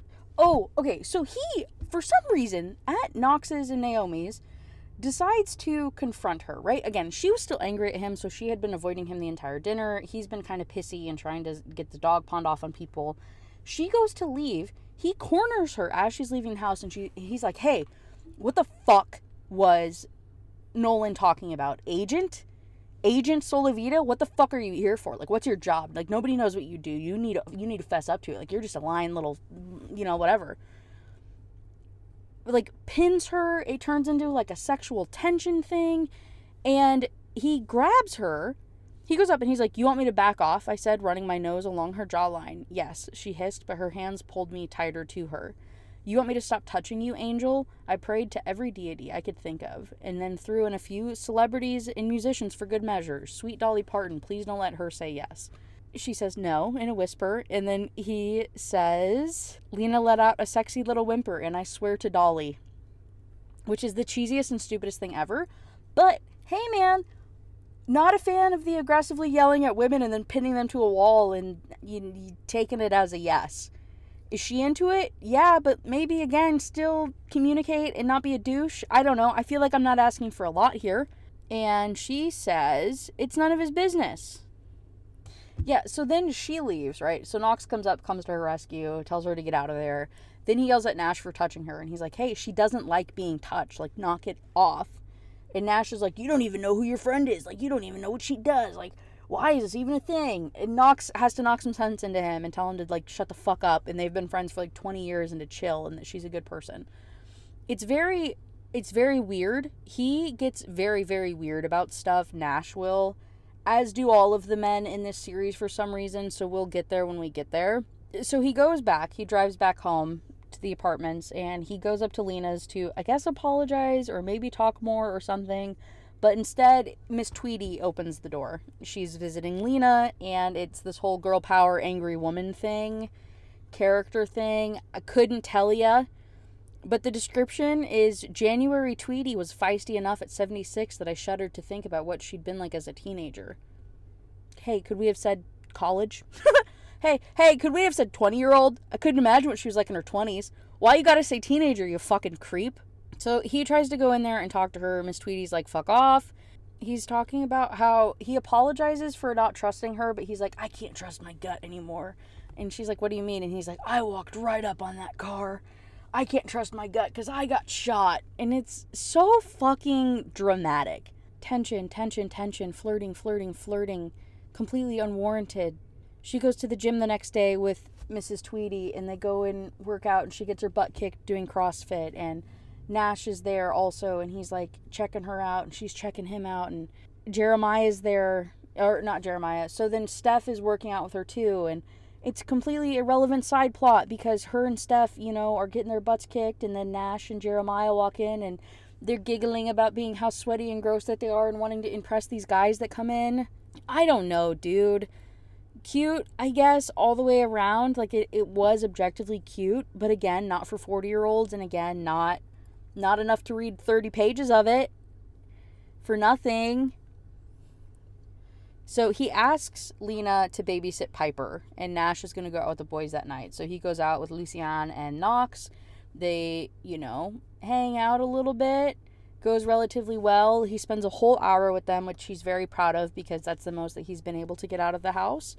But on the way back, he opens the door to Honky Tonk. It's literally just walking like right around the corner, like maybe 20 feet around the corner. And he feels something in the air, and he's like, it feels wrong. Everything feels wrong. I'm going to die. And begins to have a panic attack. He gets into the apartment entry hallway door thing and like collapses and starts having this panic attack. Lena was out walking Piper, and so she comes in a couple minutes later and finds Nash balled up at the bottom of the staircase, like hyperventilating in the fetal position, and she says, hey, I've had these too, let me help you. She helps carry him basically up the stairs, goes to his apartment, tries to calm him down, gives him like an ice pack on the chest to help it go away. And they have very vulnerable moments where she talks about her illness to him and reveals it. And it ends with him asking her to stay the night, which I said in here, I said, tee-hee, kicking my feet again. This book is going to be a lot better. I'm just so scared for me to hate him or for this to get stupid. If you can't tell by my bitter attitude thus far, it obviously got very stupid very fast. But at the time, in the beginning of this, it was very cute. Nash is objectively so much sweeter. He has a little bit of stressful stuff going on and distrust because of the whole shooting incident.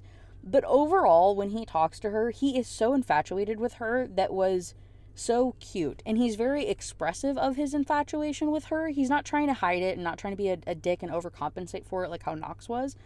So when I read this, I was like, oh my god, he's like complimenting her all the time. And he's asking her to stay the night and spend with him. And it's just so cute. Tee-hee, kicking my feet. That's so funny. So they spend the night together.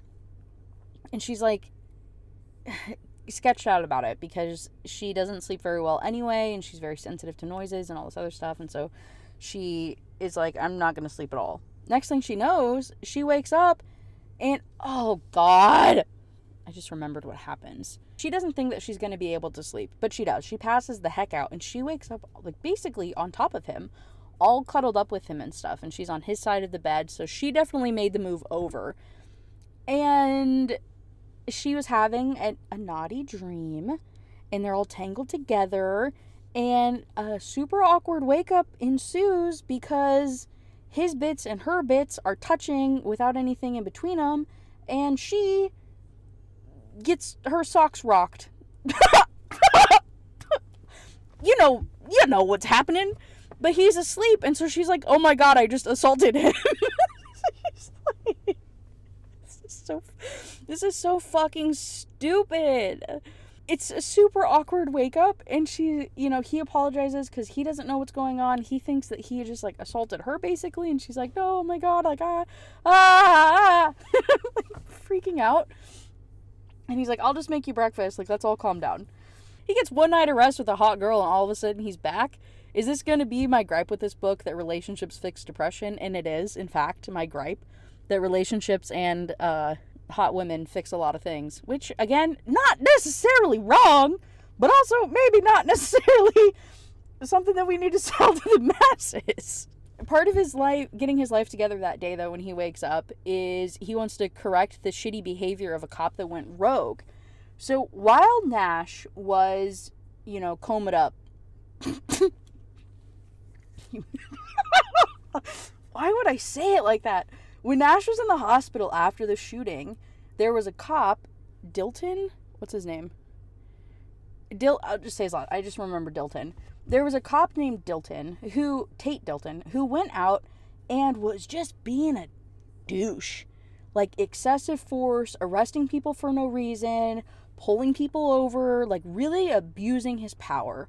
So he, confronts Dilton, lays him off of the police force, and is like, hey, you're going to be under investigation. We need to figure out how much that you abused your power in the time that I was away, and fuck off, basically. Give me your gun, give me your badge, and we're going to investigate what's happening. Okay? Respect. The next chapter is called Satan in a Suit. Can you guess who that is or what that means? Satan in a suit is Lucian. So while Lena is out in the town over at a diner doing some work stuff, Lucian walks up to her and sits across from her and is like, hey, you need to stay away from Nash. You're going to hurt him, and, he's not doing well, and I'm worried about him. And she's like, you need to be having this conversation with Nash, not me. And he's like, I don't trust you. Stay away from him. And she's like, whatever, dude.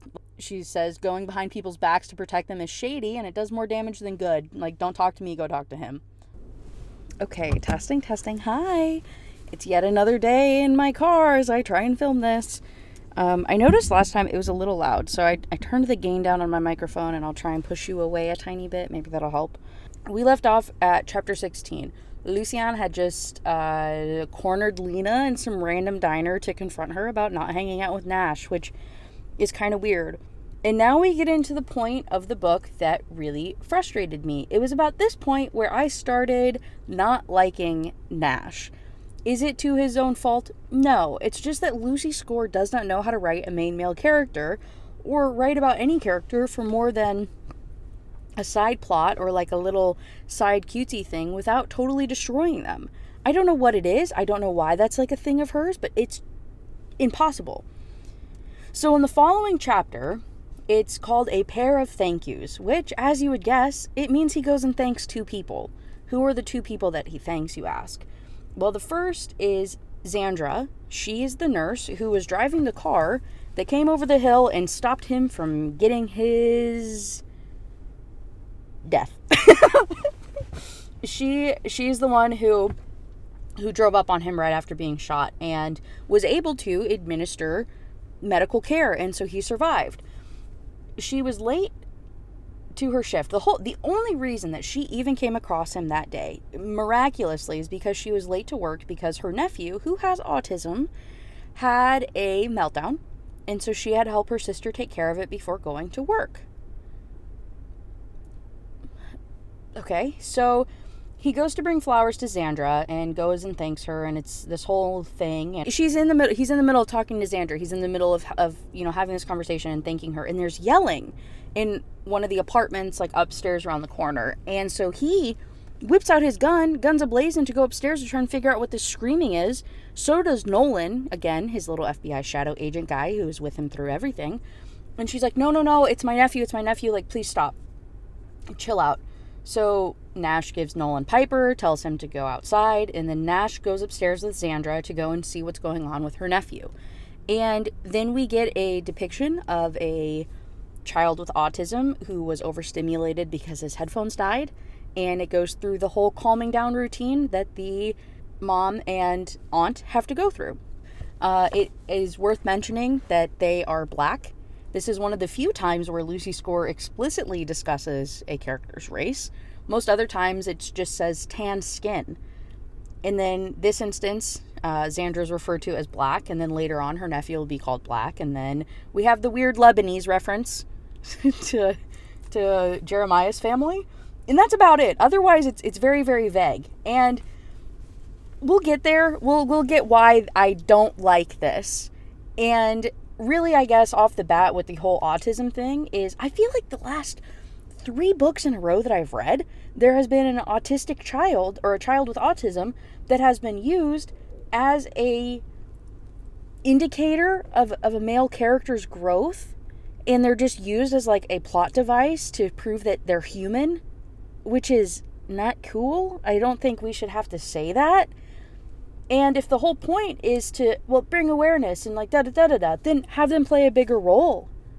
You know, have them play a bigger role in the story and not just this one-off thing.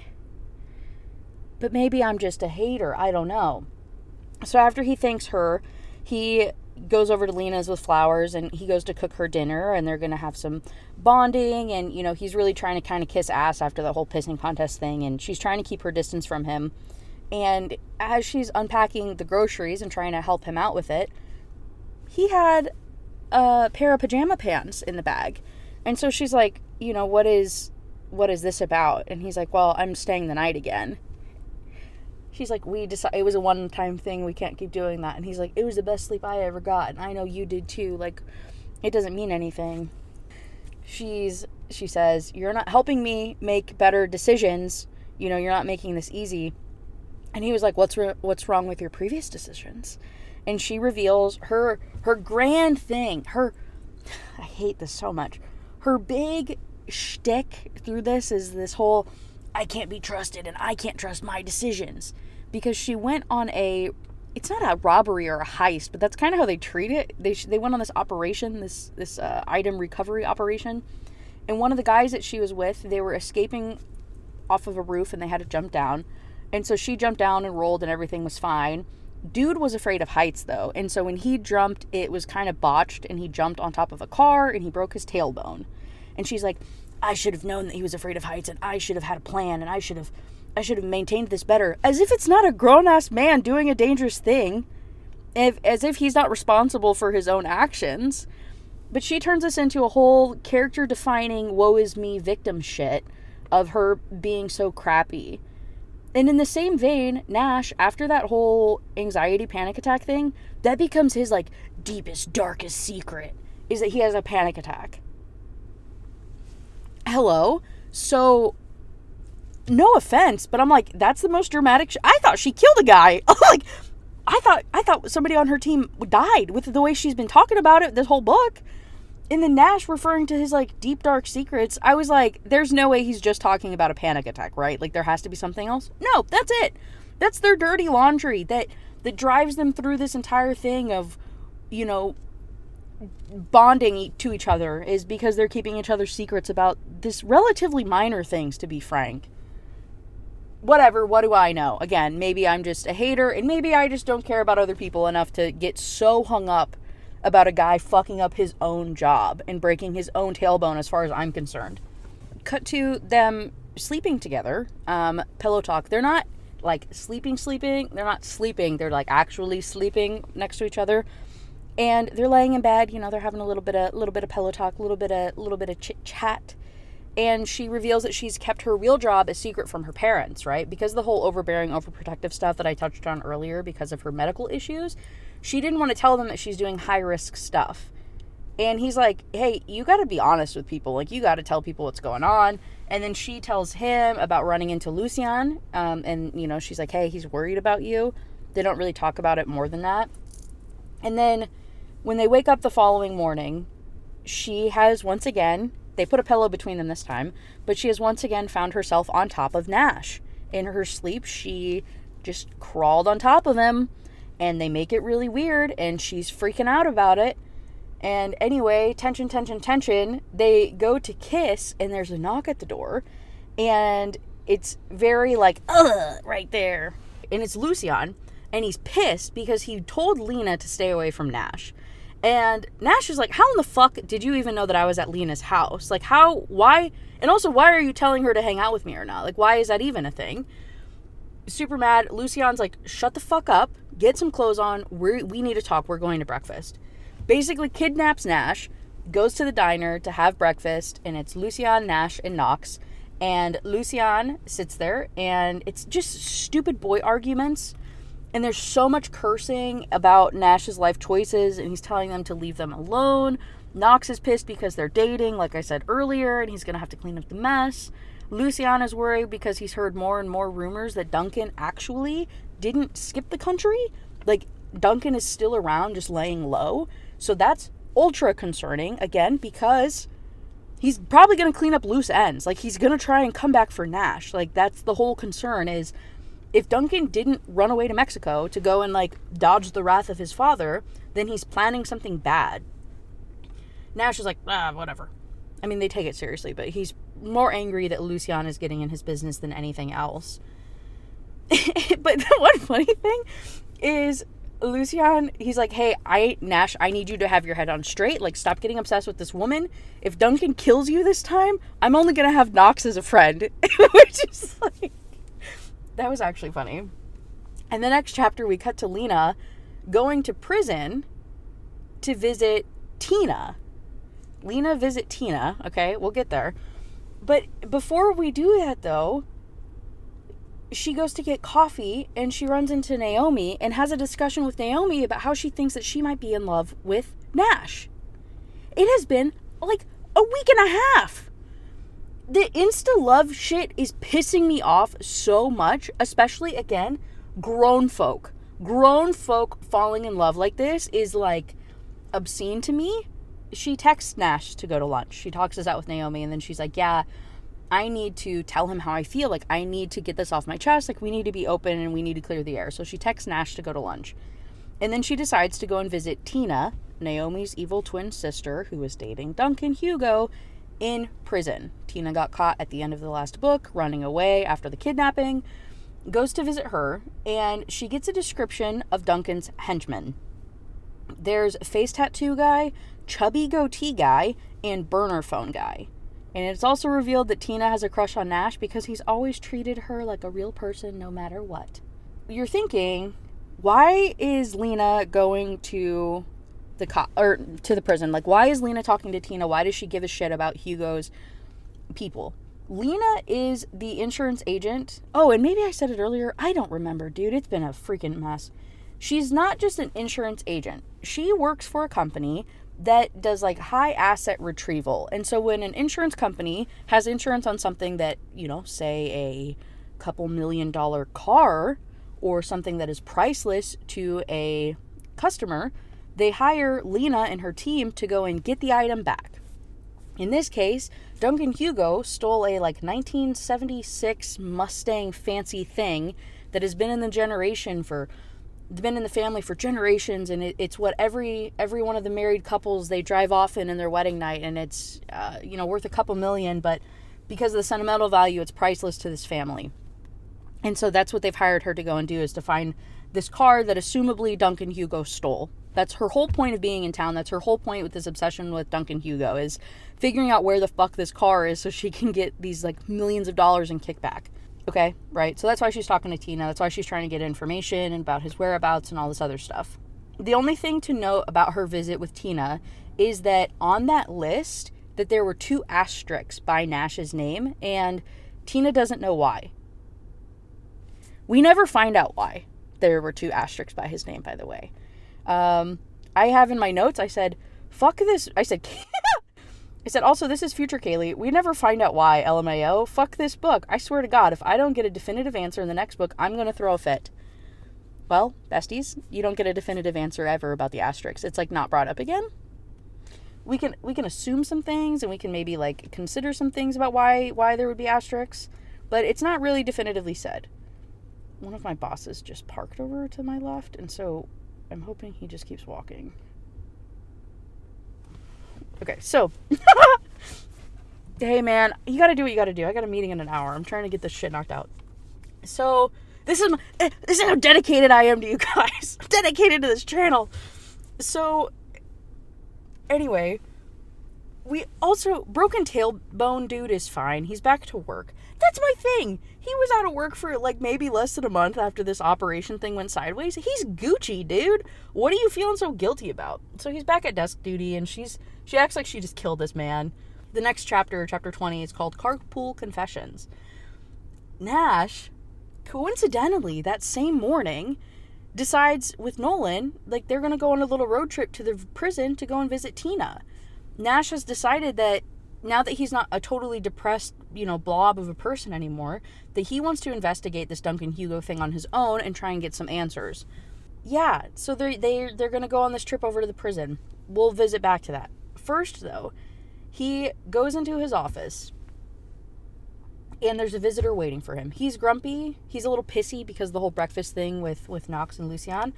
But he goes back to the office, and waiting for him in his office is his dad, Duke. We touched very briefly on Duke previously in the last book, but Duke, after losing his wife, Nash and Knox's mother, lost it. He got addicted to drugs. He was no longer a parent. He was very absent in their life, and he has not been able to beat the addiction. And so he's here in Nash's office, and it did make me cry. This chapter actually made me cry a few times, worth enough that I am legitimately like going to pull it up and read it to you. I did not want to do that at all in this book, but this was so actually sad and touching that it's worth it. I braced for the ask, for the no I'd have to deliver. I'd stopped giving him money a long time ago. Clean clothes, food, hotel rooms, treatment, yes, but I'd learned early on exactly where cash went as soon as it got in his hand. It didn't make me angry anymore. Hadn't in a long time. My dad was who he was. There was nothing I could do to change that. Not getting better grades, not performing on the football field, not graduating with honors, and definitely not handing him money. I wasn't optimistic. Not with him, not with rehab. Too many disappointments over the years. I'd learned that expectations where he was concerned only guaranteed my own disappointment. So I made it a point to always meet him where he was, not where I wanted him to be. Not where he had once been. Oh. So Duke is there telling him that he's been sober for 5 weeks. He's been sober for a couple weeks, and he's going to go down south to go into this even better treatment facility and continue on his sobriety journey. And that's Nash's reaction, which is totally reasonable. Like if you know somebody who is an addict or has fought addiction for a long time, the sentiment holds very true, and it is very sad. And this is a very real conversation. And so this is the part, even thinking about it makes me cry. Actually, I think I'm getting tears in my eyes. Hold on. This is so sad. So Duke goes to leave. He says, well, I'd best be getting on, he said, getting to his feet. I gotta see your brother before I hit the road. I rose. I'll walk you out. Not necessary. I don't want to embarrass you in front of your department. You're not an embarrassment, Dad. Maybe in a few months I won't be. I didn't know what to do with that, so I clapped him on the shoulder and squeezed. You healing up okay? He asked. Yeah, it's going to take more than a couple of bullets to keep me down, I said with feigned confidence. Some things are tougher than others to get over, he insisted, those blue eyes locking onto mine. Some things are, I agreed. Bullet holes and broken hearts. I didn't do right by you and your brother. Dad, we don't have to get into that. I understand why things happened the way they did. I just would have wished I kept trying to look at the light instead of sinking into the dark, he said. A man can learn to live in the dark, but it's no life.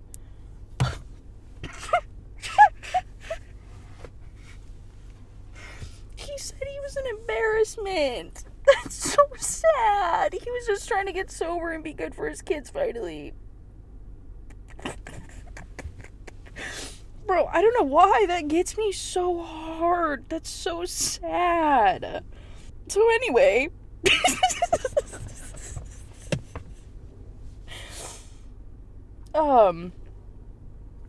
chapter 21, like I said, so after that, right, so after the whole Duke thing, Duke leaves, Nash does a little bit more reflection on life, and then decides that he's going to pursue his own healing. He's going to pursue this whole figuring out Duncan Hugo thing on his own. The FBI has taken too long. He doesn't want to wait for stuff. Like, he is now motivated.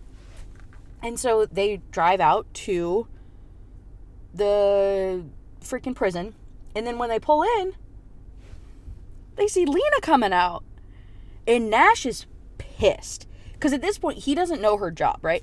He has no idea what she's doing. He has no idea why she would be at this prison. So he gets angry, and he calls her, or no, he finally responds to her about the lunch text. He had been ignoring it that day for some reason, for some other stupid bullshit that we'll get there of him being immature. He was ignoring her messages. And so when he sees her coming out of the prison, he texts her and says, hey, meet me at the diner in 10 minutes. Like, let's get lunch together. And she calls him, and she's like, hey, I'm not going to be able to make it. I'm out running errands. And he's like, oh, what are you doing? She's like, oh, just the pharmacy, and I'm just doing a couple other things. And he's like, oh, well, can you get me, such and such medication from the pharmacy? And she's like, yeah, sure thing, babe. And hangs up. And he's livid. Nolan is in the passenger seat, and he's like, bro, that's cold. So Nash is pissed off. They go into the prison. He gets the visitor logs. He's like, how many, he's wanting to figure out how many fucking times that she's visited Tina, because he's angry. And so this next chapter is called Fan Meet Shit. This is from Nash's perspective. So he goes straight over to Lena's house after all of this to confront her and be like, again, what the fuck were you doing? So he shows up to Lena's. She was in the bath, and so she answers in a towel and slippers. And he barges in, goes straight to her box that had been on the counter that she was like so jittery about him touching in the very first chapter. Goes straight up to it, pulls off the cover, pulls off the folder, opens it up. Facing him is a mugshot of Duncan Hugo. She's like, it has nothing to do with you. He says, it has everything to fucking do with me. This guy tried to kill me. What are you doing? Like, I don't know what so this is the other thing. I don't know what he thought she was there for. Like, if she is an FBI thing, and if she's like researching Duncan Hugo, she's on your side. Like, do you think she's working for Duncan? Under what universe is her job thing relevant or enough to like make you so pissed off? I don't understand where the anger's coming from, bro. I think it might just be sensitivity to being lied to because of his dad, and maybe that's what we're supposed to go with. But I feel like there should be an understanding of, I don't know, something called nuance. Something called, not everything's black and white. But, these men are immature douchebags. So he, sensing this, starts threatening her. And he's getting more and more angry, and he's like, I'll take you to the police station right now. He's like, I'll rip your fucking clothes off. I'll rip your towel off. Sorry, you're going to go down here for a minute. There's like a bunch of people walking around. It's lunchtime. So you're going to be at a horrible angle. And so they're like, he's like, I'm going to rip your towel off. And that's going to be embarrassing for you. I'm going to arrest you, and you're not going to have any clothes on, which is like a horrifying threat to make. And she's like, do I need a lawyer? You need to get an actual warrant for all this stuff. And there's this stupid back and forth. But she does finally tell him what she was doing and like why she cared about Duncan. She finally reveals this whole insurance thing. And he's like, so what the fuck? You showed up unarmed to a warehouse to steal back a car from an attempted murderer and kidnapper? And she's like, I didn't know he was a murderer. I didn't know he was a kidnapper. Like, I had no idea. I was just here picking up a car. She had no idea that Duncan Hugo was the guy that was doing any of that other stuff either. She found out when they did. But he's still pissed off about it. And so he goes off and he tells her to stay away from his family, and that he's like, you need to leave all of them alone. I don't ever want to see you again. I don't ever want you to talk to my family again. Like, you're a lying freaking beezy. Get out of my life.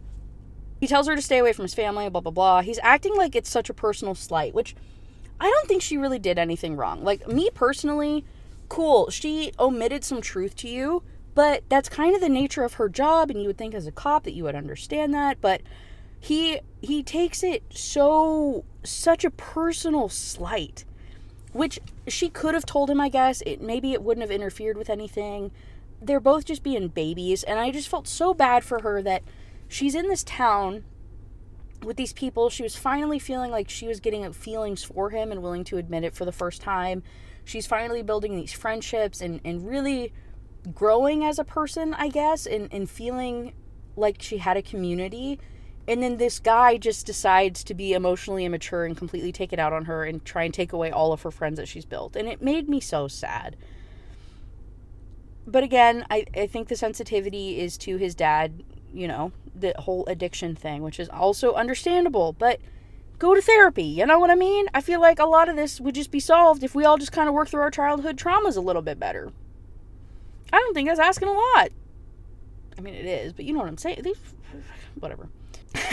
I'll just read my note on here. I said, this man is too fucking grown to be acting this childish over a woman doing her literal job. His head is shoved so far up his own ass and in his childhood trauma that it's infuriating. Which, this is going to sound familiar. All of this is going to sound familiar to the last book, and the third book, by the way. This is a very reoccurring thing for Lucy Scorer's books. Like, these are, and her other one that's not even in the series that I've read.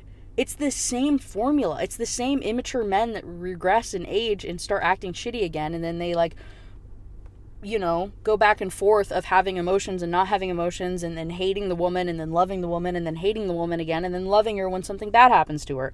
Every single book. Anyway, so I said it's the same premise. It's the same male being immature and emotionally inept, and the woman on her own in a strange town trying to find friends/family network. Cut to the next chapter. They're at a soccer game of waylays, because every single one of these books has a soccer game scene for some reason. And it's one of those chapters where the entire gang gets back together. Like, there are 10 people talking back and forth, dude. And they get in a fight. At one point, they even make a joke that a woman pulls out her cell phone to record them. Which, again, want to remind you, 40s. Grown folk. Getting in a fight on a field at a 13-year-old's fucking soccer game. 12-year-old soccer game. The only thing really that comes out of this chapter, though, is Salone, right, our little blonde librarian girly pop, is going on a date with Nolan, and Lucien is pissed off about it. It's kind of relevant for later on. Nash shows up in the middle of this. They didn't tell her that Nash was coming. Nash shows up and starts berating Lena in front of everybody and tells everybody that she's been lying to them. And goes off about how much of an untrustworthy, horrible person she is. Which is, again, so crappy and sad. And she takes the high road, though. She doesn't bring up his panic attacks. She doesn't bring up them, like, having, you know, being friendly or anything like that. Just doesn't tell anybody anything. And I said on here, doesn't tell anyone about Nash's secret, because she, like, compliments herself for taking the high road and not telling anyone his secret. Which, again, a panic attack, to me, isn't really a secret. If we would have said, not to be weird and extreme, but if it was like a unaliving attempt, I could 100% see why that would be a secret, and why you wouldn't want to tell his family, and he wouldn't want his family to know that his depression got that extreme. But we're just talking a panic attack for a guy that got shot twice? That's like a pretty regularly fucking PTSD symptom? Why is that a secret? Why is that unexpected? I guess is my point. That you have to sit there and pat yourself on the back. And why is he so, you know, not wanting to tell people? It doesn't make sense to me. If it was a unaliving attempt, 100%, this book would have made so much more sense. But maybe I'm just an extremist. I don't freaking know, dude. So fighting continues all the way up until Waylay comes over, tells him to knock it off. Lena starts breathing heavy, like breathing really weird because of her whole heart condition. She's getting very worked up. That's the whole part of it, is when she gets stressed out, it starts happening. It's happened one or two other times in the book so far, and Nash has kind of helped her calm down. And it was kind of these cute moments. But now when it happens on the soccer field, she starts breathing a little weird. Her vision's starting to go kind of blurry. He comes up to her and he's like, "Oh, you okay? Or is that a lie too?" What? You're doubting her medical condition that she already revealed to you, that was like a secret that she doesn't tell anybody about, and you're going to turn it against her like this? Such a piece of shit, bro. It's so rude. It's so rude. So after that comment, she says, "I'm done." She says, thanks, Salone. Thanks, Naomi. You've been great. You've been wonderful friends. I can't do this. And she leaves. She goes home to pack. When she's storming off of the field and she's trying to head home, there's a mystery guy off to the side of the bleachers wearing a KPD hat, which is Knockemout PD, by the way. It took me so long to realize that that's like what they were referencing. So that's kind of suspicious. So she goes home and starts packing. She's getting her stuff together. She's going to get out of there. She doesn't want to deal with it anymore. And in the middle of packing, Salone and Naomi show up to convince her not to go. They said, hey, we're Team Lena. I don't know what's going on, but whatever happened, like, you didn't tell us for a reason, and we trust you, and we're here to support you. Which is so cute. I love that. And so they help her. They don't help her unpack necessarily, but they stop her from packing up even more. And they say, hey, let's go to the bar. Let's go to the man shit talking bar place that we've talked about before. I said it would come back. Here it is. And they all go drinking. They all go drinking and shit talking. And it's just cute, quirky girl time. Having fun. Talking crap about men. And Naomi and Salone get hammered. And Lena doesn't drink because of the heart stuff. So she's just babysitting at that point. And she tells them about her medical condition and the whole dying thing to them. Did I say that before? I told you about the medical condition, but she was like legitimately dead on that soccer field for like a couple minutes. Like she was dead. And it's just a recap. It's literally just a summary of everything that happened and drunken girl bonding and yelling and stuff. And there were some good quotable bits. Like, it was good advice and it was whatever. It's just not worth my time to tell you about. They're pep talking, and the pep talk, Steph was there too. And it was enough to make Steph call Jeremiah and ask Jeremiah to go on a date. And so they do. I'm trying to block this driver. Okay. And it was enough for Steph to call Jeremiah to go on a date. And so he bails on them. In the middle of this, he just leaves them. He leaves Lena to take care of these two drunken girls, and he says, you got this, I'm gonna go get my man. So he does. The only other notable thing, too, that comes out of this is Naomi gives Lena the contact information for Grim, the motorcycle boss guy who she helped at the poker game. Like, he taught her how to play poker, and then he's the one that called Knox and told her that she was in that chop shop. Grim, being the motorcycle boss guy, keeps an eye on everything in the area. And if he was keeping an eye on the chop shop, Naomi says he might have some more information about what was in the chop shop. You know what I'm saying? Like, he might have some stuff for you. So Naomi gives Lena the contact information. It's relevant. She goes on to try and contact Grim multiple times for the next couple chapters. She takes these two drunken girls to get pecan pie, because they're freaking out about it, and that's all that Salone wants really, really bad. She has a craving for it. So they're there at this diner across town, having a good time. Broken tailbone guy calls Lena. Dude, there's so many people in this fucking series, bro. Broken tailbone guy calls Lena and says, hey, you owe me one. Do me a favor. There's a guy that skipped bail. He's in your area. Go catch him. We'll split the $2 million. Or like $2 million reward or whatever bonus thing. She says, can't wait till tomorrow. He says, no, you have to do it in the next 2 hours. Lena she's got drunk girls. She can't bail on them. She can't leave them at the diner because the diner has a policy that they will call the cops. Steph is gone. They're across town. And so she makes the decision to have the two drunk girls go with her to catch a bad guy.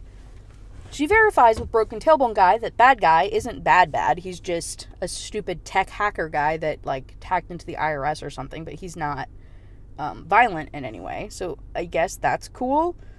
So they go over there, catch the guy. Lena's a little worse for wear. She had to tackle the guy to the ground. There was some back and forth, so she has a black eye from getting elbowed by him, and she's a little bruised up in general, kind of sore from it because she's getting older. That's why she does physical asset stuff or the high asset. She doesn't go after criminals like this usually. She's only doing it to pay back tailbone guys so that they're even. So she gets back to the car, and the girls aren't in the car. They got out and tried to help her catch the guy. Salone flashed him her boobs. Naomi, I don't know what Naomi did. She did something fucking stupid though too. And so, you're coming down again. People are walking around. And so she catches the guy. puts him in the car. She has to zip tie him in the car, throws him in the back of it, and then she calls Knox to come and get the drunk girls because she can't really do anything with it, and she doesn't want to have them in the car with the criminal too, and there's just not enough room in her car, and blah, blah, blah, whatever. So Knox comes, picks up the girls, and then Lena is driving the guy to Knockemout Police Department so that he can be processed and they can sign off on the paper so she can turn it into the insurance company so she can get the reward. Hopefully that makes sense. That's a lot to follow. There's so much shit going on. So she's driving the bad guy back to Knockemout, and she gets pulled over for speeding. Who would pull her over other than Nash fucking Morgan? Knox had called Nash and told him about what was going on, and so Nash finds her, pulls her over, confronts her about doing dangerous stuff, and doing dangerous stuff with drunk girls involved, which is a horrible idea. What type of professional are we talking about here? You were concerned that a guy who was signed up for the job almost did break his tailbone, willingly going after something, but now you're putting two of your friends in jeopardy who are not trained in this in any way whatsoever, and you're going to act like that's more tolerable? The plot just doesn't make sense, dude. And so, anyway, she gets pulled over by Nash. He pulls her out of the car. He's, like, grabbing her on the side and, like, trying to, like, eat her face, you know what I'm saying? Like, trying to, like, make out with her and be cool and, like, force them to be attractive to each other. Yeah, so he pins her up to the car. He's about to, like, risk it all on the side of this highway. Talking about wanting to, like, you know, do her on the side of the freaking road. Again, his camera's behind them. They're on the side of the highway. Lights are going. I'm sure the dash cam is on. Dude is willing to risk it all for this woman. And she's like, please leave me alone. And he finally puts her down and says, I'm not going to be your emotional... He's like, oh yeah, she says please. That means I have to listen. Ew. Ew for one. I mean, obviously, yeah, that's true. But, like, bars in hell, bro. What are we talking about? And so he puts her down and she says, if I'm not going to be your emotional support fuck, I sure as hell won't be your hate fuck. Okay. They have not had relations so far in the book, right? It's literally just been sleeping next to each other. So, okay. Anyway, they get to the station. The guy's arrested properly. And then Nash gives her a speeding ticket. And he says, don't even fight it because I will be in court and I'll make sure that you have to pay the fine. What a fucking douche move. So then his immediate reaction to all of this is to go straight over. He wasn't even on duty, by the way, I don't think. Like, I'm pretty sure he wasn't on duty or it was something weird. He drives straight over to Knox's house to go and beat him up. 38-year-old, 42-year-old punching and wrestling each other in the front yard, just absolutely duking it out. And they only stopped because Naomi and Salone came out. Knox tells Nash that Lena admitted her feelings for him to Salone and Naomi. And so Nash is like, what? She likes me? She has feelings for me? And I'm like, probably not anymore after you gave her a fucking speeding ticket, bro. What you mean? You were just such a douche. I would completely change my opinion. She never... Whatever. So the next chapter, Nash Who, is the title of it. Lena, that parking ticket, that did piss her off. And so Nash is dead to her as far as she's concerned. Fuck that guy. He was a douche to her at the soccer game. He was a douche to her about the parking ticket. He's literally been nothing but rude to her. And she is very regretful of ever even admitting this whole feelings thing for him. Like, it's so stupid. She was so angry about it. And so she's back to the gym, hanging out with Miss Tweedy, hanging out with Steph, and she's acting like Nash isn't there. Which is hard when he's your neighbor and they work out together, kind of, sort of. Luckily, her research team was able to identify the henchmen, and so she's been kind of stalking them from a distance. And Miss Tweedy, as they're working out and she's getting ready to leave, Miss Tweedy, the upstairs neighbor, pulls her aside and says, hey, go grocery shopping with me. I think she's just trying to keep Lena busy. She kind of senses the tension, so she's just trying to keep her away from Nash. But before Lena can leave the gym, Nash forces her into a side room to talk. And it is, again, one of those stupid forced moments where I want to kiss him, but I want to punch him, and he wants to stay away, but I can't. And it's literally verbatim what Naomi and Knox did. Verbatim! I'm so tired of reading the same 600 pages again. Miss Tweety and Lena, they're at the grocery store, though. And, you know, Tweety's asking her about all this stuff, and Lena's kind of feeding into it, and it's, you know, this kind of cute thing, and Lena says that she's done. And so this cute guy comes down the cereal box aisle, and Miss Tweety goes up to him, and she's like, hey, I can't reach what's on the top shelf. Can you help me? And the guy says, oh, yeah, of course. Gives her the box. You know, he's tall, he's buff. Lena's, like, kind of checking him out, checking out what's in his cart. It's a bunch of, like, protein shakes and some other things. And Miss Tweety, you know, asks if he's single and if, you know, she wants to, you know, talk to her friend. Lena's like, whoa, chill out. Like, it's not like that. And he's like, oh, it happens all the time. It's fine. And so she apologizes to who is now known as cereal aisle guy. And then they scurry away. She decides that night also, as part of the whole, like, keeping a distance away from Nash, that she's going to go and hang out with Nolan. They're going to go and get drinks that night at Honky Tonk. It's not an actual date. She just wants to go and hang out with an old buddy and get caught up and talk about life. And so, cut to, while she's at the grocery store and all this is happening, Nash is out at work, and there's Snakes and Shakes is the title of this one. Nash is called to the mayor's house to help with a snake that got into her house. Small town stuff, I guess. And she brings up Dilton, the police officer that went rogue and was doing all the bad stuff, and then he got laid off and they were doing the investigation on him, you know? And the mayor's like, yeah, like, where's that stand? And Nash reveals more and more instances of him being a shitty cop that he's been able to find, and how Nash feels guilty about it. And she's like, so what are we going to do? Like, how are we going to fix it? And Nash says that they're going to do some de-escalation training, but asks if he can talk to her about something special that he's been thinking about. And he wants to bring some social service caseworkers to do training for them. And they have the following conversation, which I'm not going to read verbatim. Actually, I will read verbatim. I will let you form your own opinion on this, and then I will give my own. I want the social workers to come in and do a training. The mayor's like, what kind of training? He says, mental health calls. You know Xandra? You know, the one that shot me. The mayor's like, yeah, obviously I know who that is. And he says, okay, well, her nephew has autism. And then the mayor says, yeah, I know Alex. And Nash says, he's nonverbal, 6 feet tall, and black. Hilly blew out a sigh. I'm picking up what you're putting down. Moms with black babies have to have a lot of conversations with those babies on how to interact with cops. And Nash, I want to make sure that we cops are having conversations on how to safely and respectfully interact with those babies, all of them, especially the ones who can't talk back. Doesn't sit well with me that some of our people still don't feel safe here. That's exactly why I took this job, and I've still got a lot of learning to do. And so then Hilly, at the end of their conversation, there's a little bit more back and forth. She reached out and patted me on my cheek. That's exactly why you're getting one, son, talking about a bonus. You care, you take responsibility, and you create solutions. This town is lucky to have you. I'm damn proud of the man that you've grown up to be. Is she wrong? No.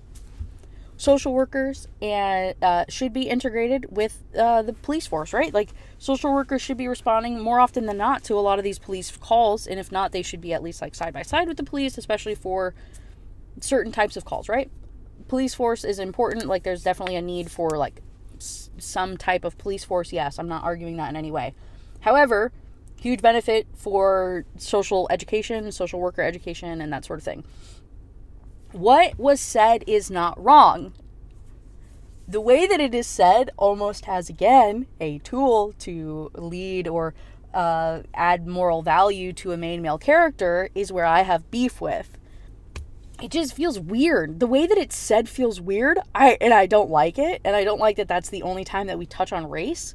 And that's the only time that we talk on, like, mental health and, like, a disability. Is when it's used in a way to benefit him and make him look like a martyr of sorts, is not very cool to me and makes me feel icky. But is she wrong in what she's saying? No. So I can't, you know what I'm, like, what are your thoughts on that? What are your thoughts on how that got talked about? Because that's the only time it gets talked about, by the way. There's one paragraph in book 3 where it's a follow-up where they, like, rent rooms at the library for the trainings. And that's, I guess, that closes the loop about what's going on. Oh, and there's a paragraph in book 3 too where it talks about how he got weighted blankets and earmuffs for each of the cop cars to have. Yeah, and that's the extent of it. That's the extent of this whole thing with Xandra and wanting to reform the police. So I don't know, man. You take that how you will. Like, you form your own opinion on it. I just know I wasn't very impressed with that, and I was like, kind of made me feel icky and weird. Anyway, chapter 28, Shark Week Crappy Hour is the title of this one. Can you imagine what it is? We're bringing back my least favorite bit from the last book, where everybody at the bar is on their periods. So Lena's down there having a drink with Nolan, and she gets down there a little bit early, though, just to kind of like hang out and get a vibe for stuff. And she's like watching all the women have their horrible periods, and there's these rowdy guys over in the corner of the room, getting drunk, getting belligerent, laughing at the waitresses, very clearly being like sexist and not very cool and not treating these women appropriately. And so Lena is staring at them, like kind of sending them some daggers, waiting for one of them to pop off. And one of them does. He comes over and he starts threatening her and, talking about how she needs to learn her place. And she's mouthing back to him, and he's like, well, I'm a police officer. It's Dilton. It's Tate Dilton. It's the douchebag disgrace cop. And so she says that. She's like, oh, I thought you're not a cop, like blah, blah, blah, blah, blah, and pushes back. Right as he's about to like get in her face and hit her, and she's like egging it on. She wants him to hit her. It gets interrupted though by cereal aisle guy. The cereal aisle guy comes in and standing there, kind of pulls Dilton away and tells her, he's like, hey, don't make yourself a target. Like, why are you, chill out. And she's like, oh, I could have handled it. And he's like, it's not worth it. And, kind of leads Tate away. And Wiley Ogden was with them also. Wiley Ogden, if we remember, being the douchey guy who grabbed Naomi in book 1 and who is also the ex-police chief that Nash replaced. Huh. Kind of weird, birds of a feather, I guess. Tate and Wiley hanging out. And yeah, so that was kind of weird. Nolan comes up right as all this is happening too, and like escorts them out as well. And then he comes in, they have their drink, everything's good. Nolan and Lena are talking about life and how much their job kind of sucks, and giving up the chase and wanting to settle down, and how he lost his wife over it almost, like they're in the process of getting a divorce. And she's reflecting on if this is like what she really wants out of life, or does she want to settle down? Does she want, kids and a husband, and to not travel all the time and not be high risk all the time? Later that night, Nash knocks on her door, and he's in the middle of a panic attack, asking her to watch Piper, but instead Lena helps pick him up. Ever the lovely woman takes him inside and helps him relax, and they spend the night together again. The next chapter is a slice of life where they do a career day at Waylay's school. Nash, Knox, and Nolan all are over there hanging out, doing stuff. It's cute, I guess. The only thing is that Nolan makes a reference to the bar stuff. Like, Knox thanks Nolan for the bar. And Nolan is like, oh yeah, dude, Lena took care of most of it. I just, took out the trash. And Nash is like, whoa, what the fuck? What incident are you talking about? And Nolan's like, oh, you spent the night with Lena. Like, I figured she would have told you, but they didn't talk about it. And so he's pissed off. Again, because she's keeping secrets and she's not telling me everything. So he storms off to call her. And Lena's posted up in some neighborhood across town watching the henchmen. Watching Duncan Hugo's henchmen. Nash calls her, talks shit to her. She's like, whatever, dude. He asks what she's doing. She says that surveillance, like she's being honest with him now. And she's like, yeah, I'm watching the henchmen. And he's like, well, you need to be safe. And you need to, like, blah, blah, blah, blah, blah. Oh, my dad's pulling up again. Oh, is he gonna see? Oh, sorry. That was embarrassing. He didn't even see me. Oh, that's so embarrassing, actually. So he's ranting to her. He's like, hey, it's dangerous. Like, you can't be doing surveillance like that. And she's like, whatever. I don't really care. She's playing it down. And he's talking shit to her about doing all this for some dumb car. And she's like, fuck off, dude. I don't talk bad about your work. Don't talk bad about my work. She hangs up with him. And as she's watching, again, the surveillance of this guy's house, the guy's brother comes home, and the henchman was, like, fucking the dude's wife, or his brother's wife. And so then the brother gets mad, and so then they come out with, like, knives, and they're fighting in the street, and so then she has to call the cops on the guys so that they don't kill each other. It's so dramatic and stupid. And so she calls the cops, and then she, like, honks her horn, and she tells them that she called the cops. And so then they come over to her to threaten her. And then as they're coming over to her, two people jump out of the van that was behind her, and they're wearing ski masks, and they've got guns pulled out. Not pointed at her, though. They're pointed at the other guys, but then they kidnap her and force her into the van. And you're like, what the fuck is happening? There's so much happening. I gotta go down for 1 second so this guy doesn't see me. So they throw her in this van, and then when she's in the van, they're driving her around, and they take off their ski masks, and they're like, oh yeah, like, the ski masks weren't for you, it was for the security cameras, and it was for them, like, we're chill, bro. They take her to a Burger King. In the back of the Burger King is Grim. It was Grim's people. She's been trying to contact him all this time, and he had been ignoring her. And so he kidnaps her, takes her to Burger King. They have a chit-chat. They're talking about Duncan Hugo and about how he's not far. Like, he's been hearing the same stuff of Duncan being around in the area. So they're all going to work together and try and, figure out how to get after Duncan before he ties up these loose ends, these loose strings, which includes Waylay, Naomi, Nash, and whoever else. So they go back to the, so she gets on the back of Grimm's motorcycle. They drive back across town, and Nash, Knox, Lucian, Nolan are all there at Grimm's motorcycle club. Lena pulls up on the back of Grimm's bike. Nash is being super extra about arresting the guy. Grimm, though, being not a douche, invites them into his club so that they can talk about what's going on and get things cleared up. And I just want you guys to understand how much banter that I'm cutting out of this review. So much of this book is just repetitive banter, either between Lena and Nash and like repetitive tension there, or she has one conversation with one person and then has it again with another, and then a summary of that later on. And it's incessantly repeating itself. So they repeat the conversation between Grimm and Lena, talking about how they think Duncan is in the area and that he's waiting to strike. This time, though, the boys are involved and there's commenting back and forth, really adding nothing to the conversation, but getting everybody on the same page of what to do next. And that's where I have to end it, because I got to go to this meeting. Hey, did you miss me? Are you tired of the location changes? Because I am, to be frank. I'm really hoping I can get all of this done tonight. We are about to go to Book or Treat, which is a library event that Salone hosts. It's the most small town thing that you could ever imagine. The library shuts down the entire street. They have trick-or-treating. It's like a little cutesy, safe way for small town stuff to celebrate Halloween. While they're there, everybody's getting drunk, everybody's having a good time, it's cool. Lena runs into a girl that she was friends with in high school. Now, is any of what happens in the rest of this chapter relevant? I don't think so, but I'll tell you because Lucy wrote it. Her friend is saying, hey, I think of you, or I've thought of you for so long. I'm so glad to see you. I hope that you're doing well. And Lena's like, I didn't think that you would think of me, like you abandoned me, essentially. And the friend reveals that we didn't abandon you, dude. We went to the hospital all the time to hang out with you. Even after you got out of the hospital, we tried, but you were just a different person after the accident, i.e. depression. And so the friend explains how guilty she felt for not pursuing the friendship more and kind of like toughing it out with Lena and sticking. So Lena has this introspection where she realizes that she was pushing people away. It wasn't people giving up on her. It wasn't people running away. It was that she was depressed and closing herself off from the world. Also, this had some impact on the friend who had a son that eventually had some type of cancer.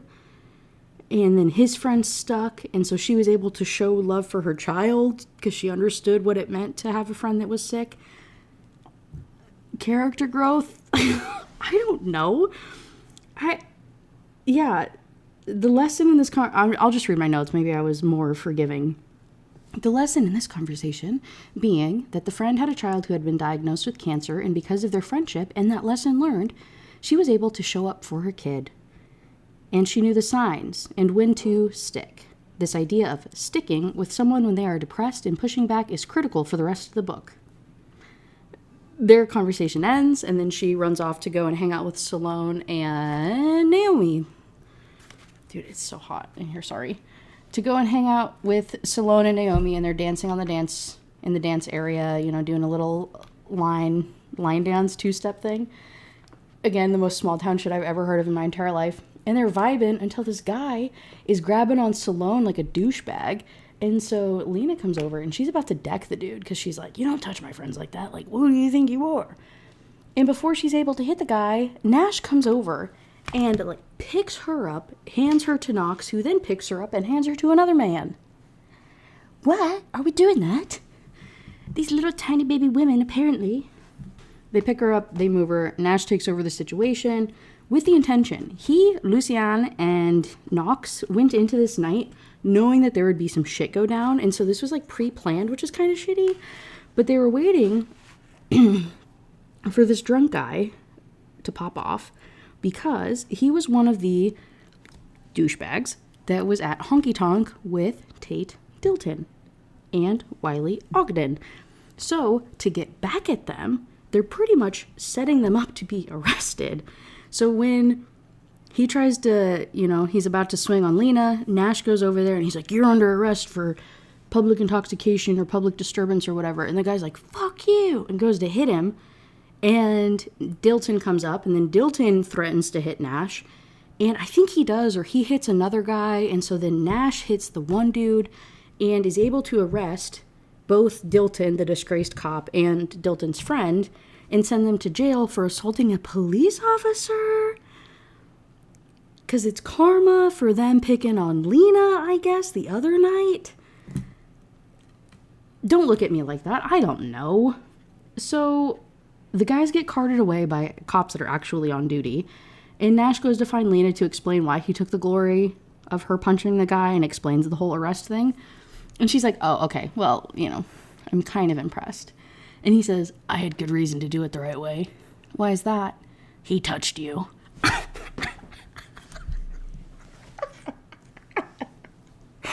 Over here just kicking my feet. Hey, I'm woman enough to admit it. I love a touch her and be unalived trope, bro. That might be one of my number one favorite tropes. I'm cool with that, bro. Beat the shit out of a guy for me. Girl. Okay, anyway. I am a mature adult. Violence is never the answer. So she runs inside the library to go and get something for Salone. Her glasses fell off of her face and broke in the middle of this fight. And so Salone couldn't see what she was doing. So Lena went inside to do her a favor. Long story short, Nash follows her into the library and they end up banging. Cool. I said, luckily the word milked is not used in this book, but sheathed to the hilt is. Which arguably might be worse. I'm not gonna lie. And the word churning is used. And churning in my balls might be the least sexy verb I have ever heard in this context. A churning in my... The next chapter is literally just them doing it, bro. It's just them doing it. I don't know what you want from me. You know what to expect at this point. Don't act like I didn't read you this book already. And so she's waking up, though, the day after with some regrets. Understandably so. She kind of got lost in the sauce in the moment. So she's a little freaky outy over the relationship aspect of this. She says, I shifted uncomfortably. Nash, I don't know where this is going or what the future holds. Angel, I'm just happy to be back among the living. I'm more concerned with enjoying right now than worrying about tomorrow. But I need us to be on the same page. This sounds like you're trying to turn this into a relationship. His smile was like the first peak of the rising sun. Baby, we're already in one, whether you like it or not. Hey. Hey. Knox does this too. And then Lucien will do this in the next book. You can't tell somebody that you're in a relationship with them. I didn't think I would need to say that out loud. I thought maybe that was something that we all understood at a base level. But apparently Lucy Score doesn't understand the term consent when entering a relationship. I don't care what you think you know or if you think you know better than the person. That's not cool. That's super icky, actually. Very ew.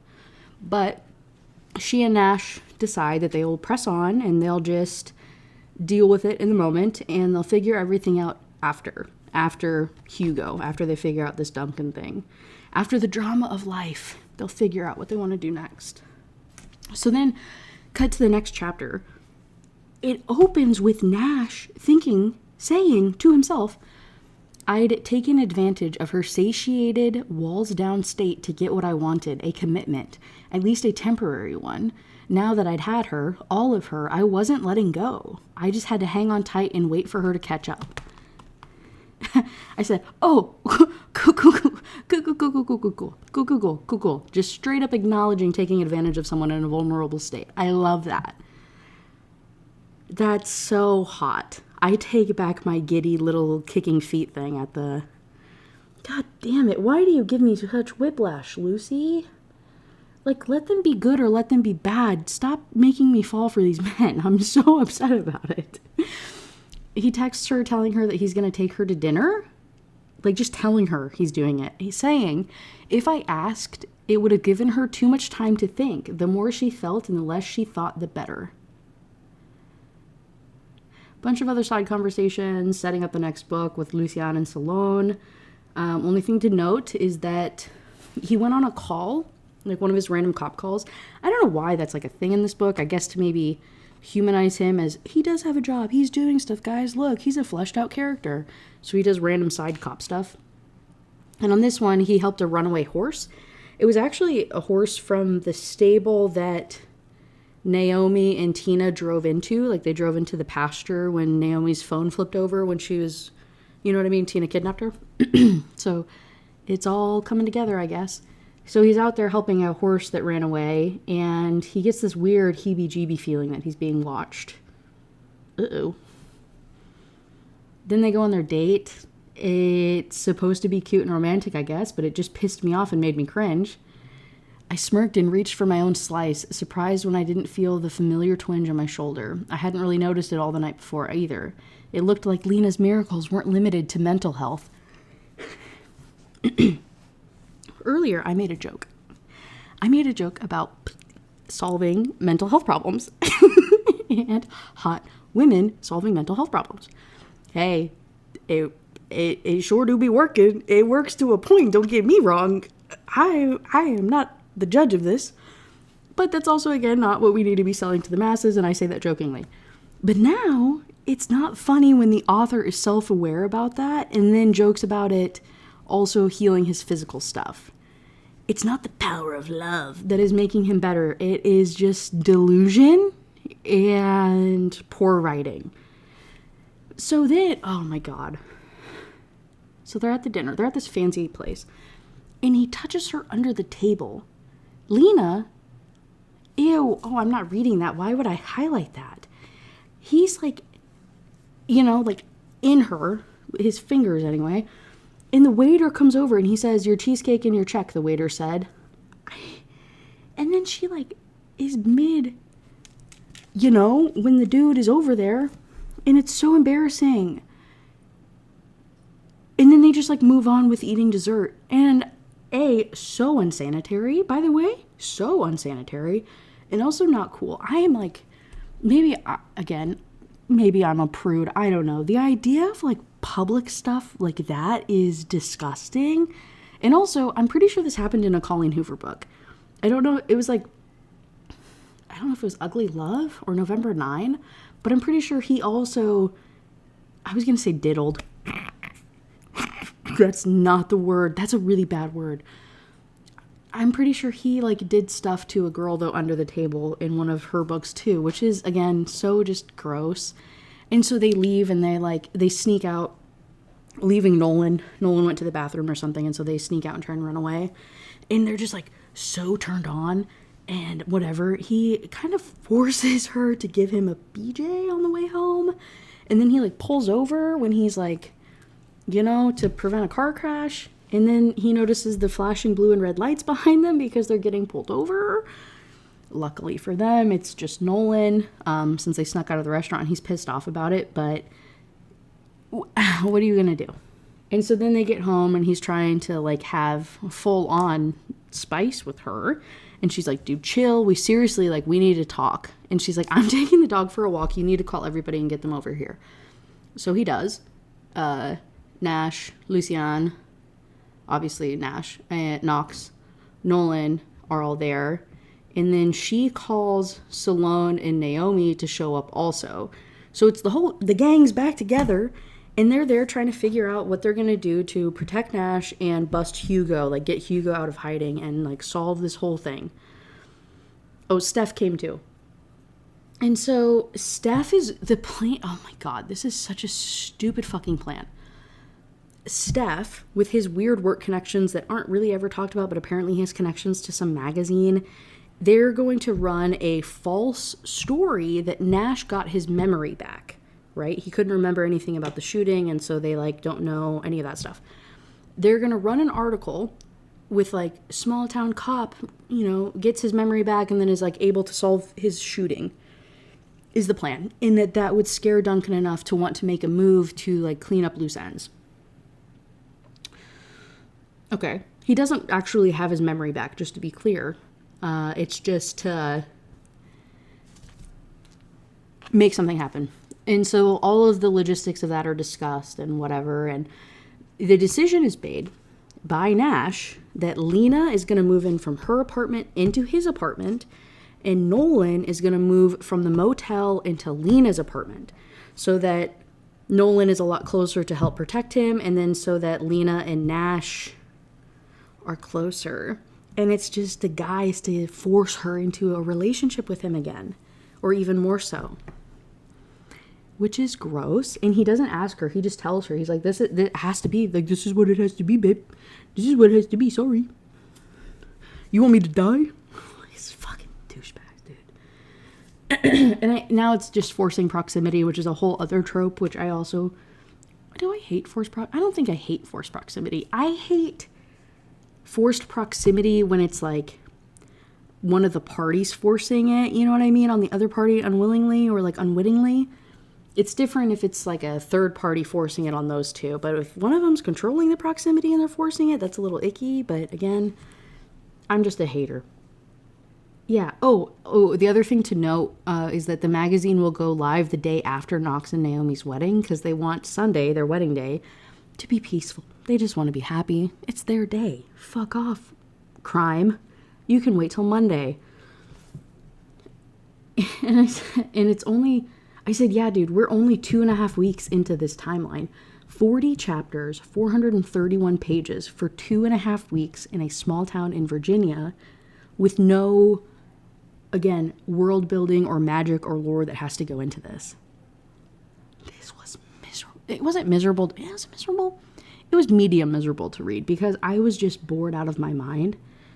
But it was good. It was good enough writing of the slice of life stuff that I was like engaged, but I also felt like it was just a TV show that went on for too long. You know what I'm saying? Next chapter, Nash gets his photo done. The story goes live, or will go live. Lena, Nolan, and Nash go to the prison to visit Tina again to get some more information. Lena is still spiraling this whole time about this whole sharing a house thing. She's never had like a serious boyfriend like that before. And it's just a lot. It's a lot to take in. And Nash is constantly telling her to calm down, which, by the way, don't ever tell a woman to calm down, which, again, I don't think I have to say to you people because you're sane enough to be watching this video. Tina doesn't really have much information. She just tells them to talk to Waylay to see if she has anything. And then the one thing that they piece together, though, is that burner phone guy that Tina referenced before might actually be like a real estate agent or something adjacent, because he is the one that Duncan Hugo would always go to when he needed somewhere to hide out at. So they're like, okay, we just need to figure out burner phone guy and then we'll be able to track down Hugo. He's truly the missing piece of the puzzle. Next chapter, there's just more talk about her feelings. This is where it gets that super repetitive part where she tells Knox about how she feels, and then she calls her mom to talk about how she feels, and then she talks to somebody else about how she feels. And it's just stupid. Honestly, next chapter, they go to get ice cream with Waylay to coax information out of her. And the only thing that she reveals is that Duncan played video games while she was there, and it was online games. And so luckily Waylay remembers his username, which was King Schlong 85. So they're going to send that name to Lucian and his team, and hopefully they can find like an IP address or something. And then that night, Nolan is banging on Nash and Lena's door because somebody threw a rock through his window, obviously thinking that it was Lena's apartment, with a warning that says, "Back off, bitch." Yikes. They all run downstairs to try and catch who it is. They're gone, obviously. But the one part that I picked up from this, I ran back to the bedroom, pulled on my shoes, a sports bra, and Nash's sweatshirt over my nightgown. And then I sprinted after them. And I said, "Sports bra over the nightie?" She said, "They all run downstairs to catch who it is." I ran back to the bedroom. I pulled on my shoes, a sports bra, and Nash's sweatshirt over the nightgown. So she might have put on the nightgown and then the sweatshirt, but it doesn't necessarily read that way. Like, it reads like she already had a nightgown on and then put the sports bra over it. Which, at that point, why not just put pants on? And what kind of weird-ass outfit is that? But I also think I'm just getting nitpicky because I'm tired of this book. That was my favorite, though, is just imagining just, like, putting a fucking sports bra on over a, like, little silk nightie. I said, this is where I start to get pissed off. Sorry, that was loud, sorry. I just remembered why I was getting pissed off. He, in that moment, the next day, he wakes, right? So, Rock goes through the window. She's in danger. He, the next morning, for some reason, decides in that moment that he likes Lena too much. And so we go off the walls with the whole immaturity plot that I keep talking about, where it's like this back and forth ping-ponging of mature men and just being stupid. I'd left my place without a goodbye just to prove myself that I didn't need to start my day with her.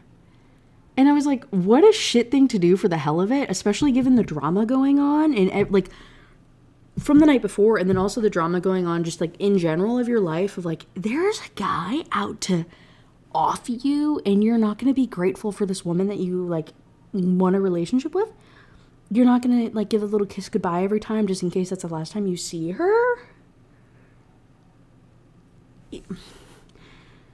So he gets a letter from his dad from rehab, and he has the following thoughts. After reading this and like reflecting on his dad's addiction and this other stuff, he says, I knew better. I knew that leaning on a crutch just to get through the day was the beginning of the end. And wasn't that exactly what I was doing with Lena, using her, turning her to help push the pain and fear aside? It didn't have to be drugs or alcohol or whatever else people use to numb the pain of existence. It could be anything. Anyone you needed just to survive, to wake up and to start the whole horrible cycle all over again. That's my note. I said, interesting introspection and recognizing that pussy does not in fact cure depression.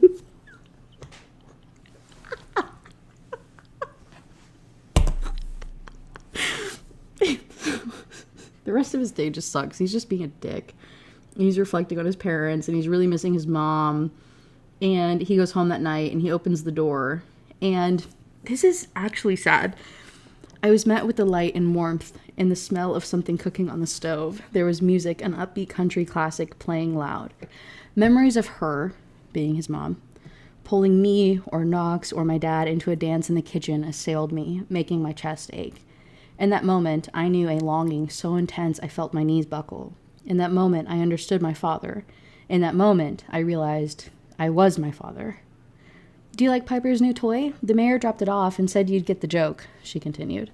I wanted to take off my shoes, peel the wet clothes from my body, and stand under the shower head until I felt human again. But I was frozen to the spot because I didn't deserve to feel warm, not until I let her go. This is the exact same thing that Knox did in the last book, and I swear to fucking God, they just need to go to therapy. So in that moment, he breaks up with her. He says, it's not working. You need to get out. Like, you need to leave. And I said, please keep in mind, this is like a day after he made her move in with him. He made her move in with him, and then he decides it's too much too fast and breaks up with her. She, sticking, like we touched on before, is like, hey, I know you had a bad day. We can talk about it now, or like, what's going on? And so he starts screaming at her. And she's like, I'm sticking, I'm staying, like, I want to work on this with you. And he keeps yelling at her. And then she says, okay, I'll go next door tonight and we can talk about it tomorrow whenever you get some sleep. And she leaves immediately.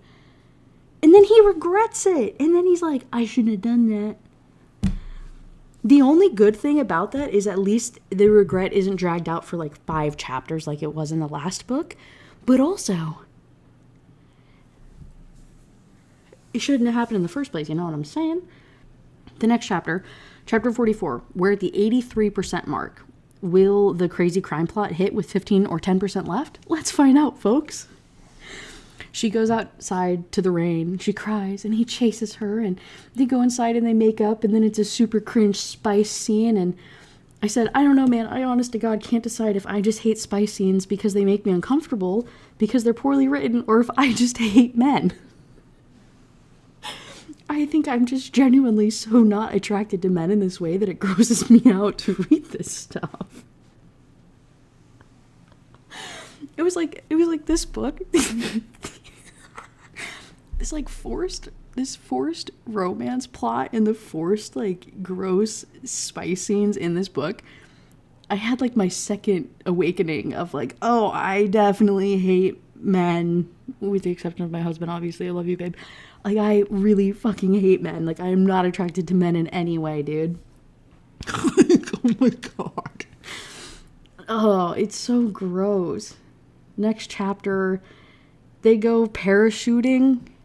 I don't know. She likes to skydive, and so they go on like a tandem thing because she's trained for it, and so they're diving down, and he's like strapped to her, and he like realizes like, oh, this is life. This is what it means to see the world from up high and do a reflection of life. And it's the most like manic pixie dream girl bullshit I have read thus far. Next chapter, they go to the lamest bachelorette party ever. That's a quote. That's not me being judgmental. And the girls are just hanging out at Naomi's, planning the wedding and drinking. They decide it's time to watch some rom-coms. And so Liza J, Waylay, and Lena go to the grocery store to pick up some candy and treats and beer and wine and whatever. While they're there, Waylay picks up a bag of candy from the shelf and says, this is what Duncan had. Duncan ate so many of these when he kidnapped me, and was just kind of making a side comment. And in that moment, Lena recognized the candy from the crime scene photos, but she saw that candy somewhere else too. And at 13%, I called it, you motherfuckers, the fever dream crime scene begins. She, looking at this candy, realizes that's the same candy that was in the cart of the cereal aisle guy. Cereal aisle guy is the burner phone guy, and he bought the candies. He's the missing piece. That's what'll bring it all together. So she calls Nash. He doesn't answer. She leaves a voicemail saying so, like absolutely popping off in the grocery store, talking about the connections and all of these crimes and stuff. She hangs up. He's right behind me, isn't he? He is. He was right behind her as she was saying all of this. And so the cereal aisle guy proceeds to kidnap her. And she puts up a good fight, don't get me wrong. You know, she kicks him, she pushes him to a thing. One of the store workers comes out with a broom ready to beat the shit out of this dude. Like truly community, you know? Like throwing hands. I love it. But then he pulls out a gun, and that shuts people up real quick. You know how that goes. So she follows along, gets thrown in his trunk. Cut to what the boys are up to for their bachelor party. The title of this chapter is called Pantsless and Ass Up. Okay, so they decide to get tattoos. And he's going to get her name tattooed on his booty. They say that it's a Morgan tradition, but I don't remember Knox having a tattoo for Naomi.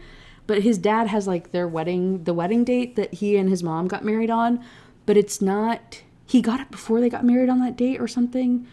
It was something cheesy and supposed to be cute, whatever. But Steph gets a text message during this tattoo shop visit that the article went live early. The thing that they were supposed to run that day got canceled or delayed, or the person couldn't make it or whatever. The other story fell through, so they posted the Monday Nash's memory thing early. So the guys start to freak out because they're not prepared. They're not prepared. I can't explain to you how unprepared they are for this moment. So Nash pops up, he checks his phone, he sees the voicemail, he listens to it. It says candy wrappers. And just like that, someone had snapped their fingers. I was transported back to the side of the road on that hot August night. Bang, bang. 2 gunshots echoed in my ears as the strange stinging sensation started in my shoulder and my torso. I was going down, or the ground was rushing up. I was sprawled out on asphalt as the driver's door swung open. Something thin and transparent floated to the ground, glinting in the headlights of my cruiser, and then it was gone. The crinkle of plastic wrapper rang in my head as a black boot crushed it underfoot. Been waiting a long time for this, said the man in the hoodie. He sneered, his mustache twitching. A fucking candy wrapper. That's what had been haunting my dreams for weeks. Not Duncan Hugo. A candy wrapper. And Tate Dilton's finger on the trigger. Tate Dilton, the disgraced cop that went rogue when after Nash got shot, is the one who shot Nash.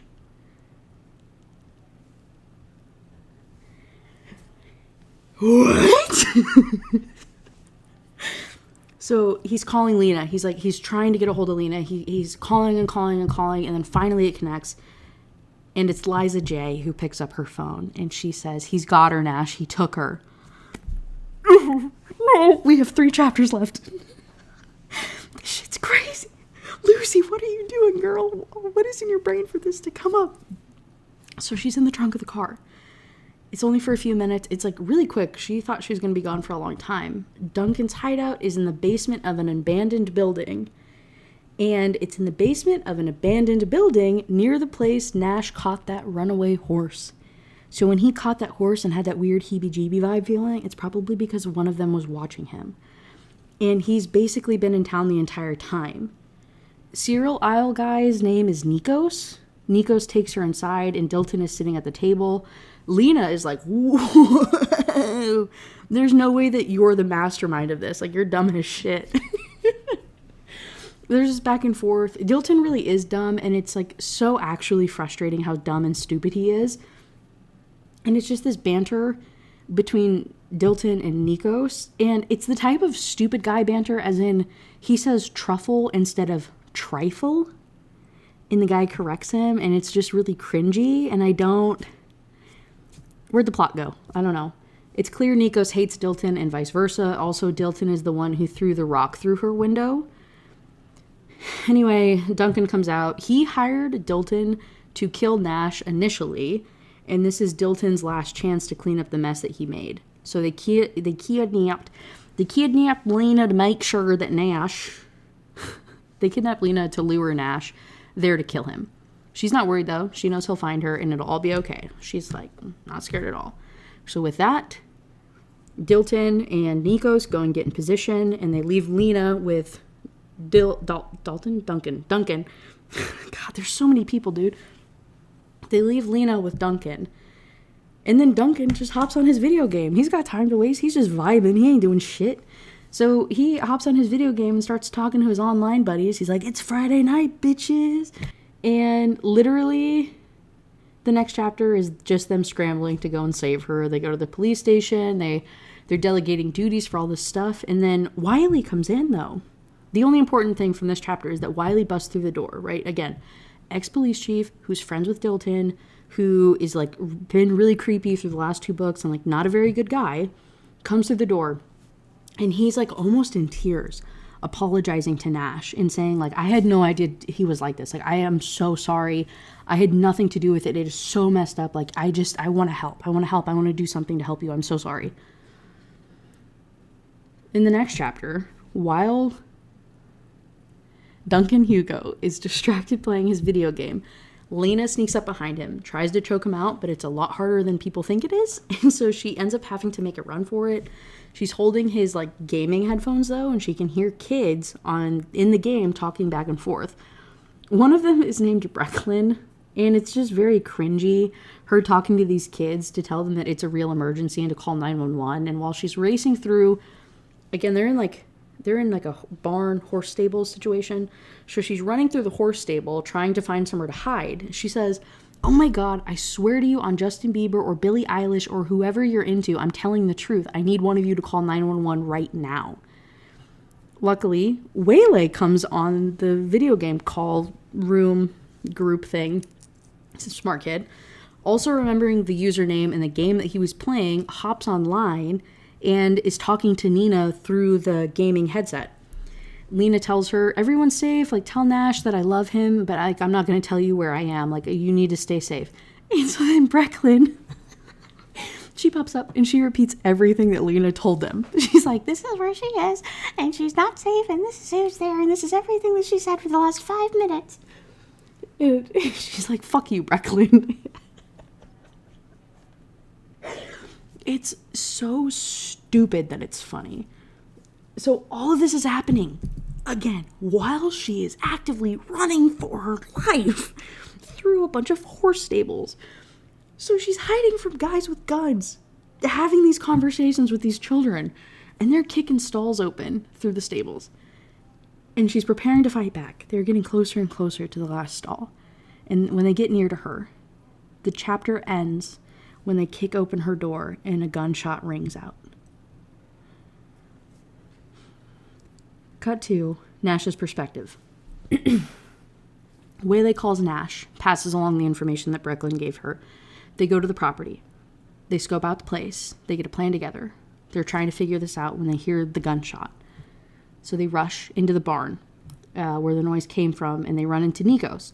Knox takes on Nikos. Nash and Nolan keep running to find Lena, and there's a shootout between them and Duncan.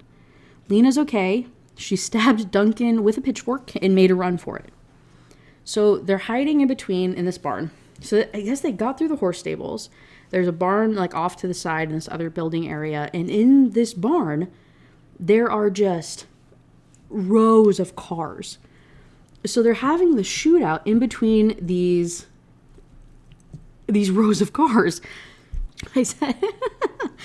So they're hiding in between the rows of cars in the barn, and I shit you not, 4.5 pages of banter in the middle of a shootout, talking about how much they love each other, and they can't leave each other in a situation like this, and whoa, there's the Porsche that you've been looking for this entire time, Lena, that's so crazy.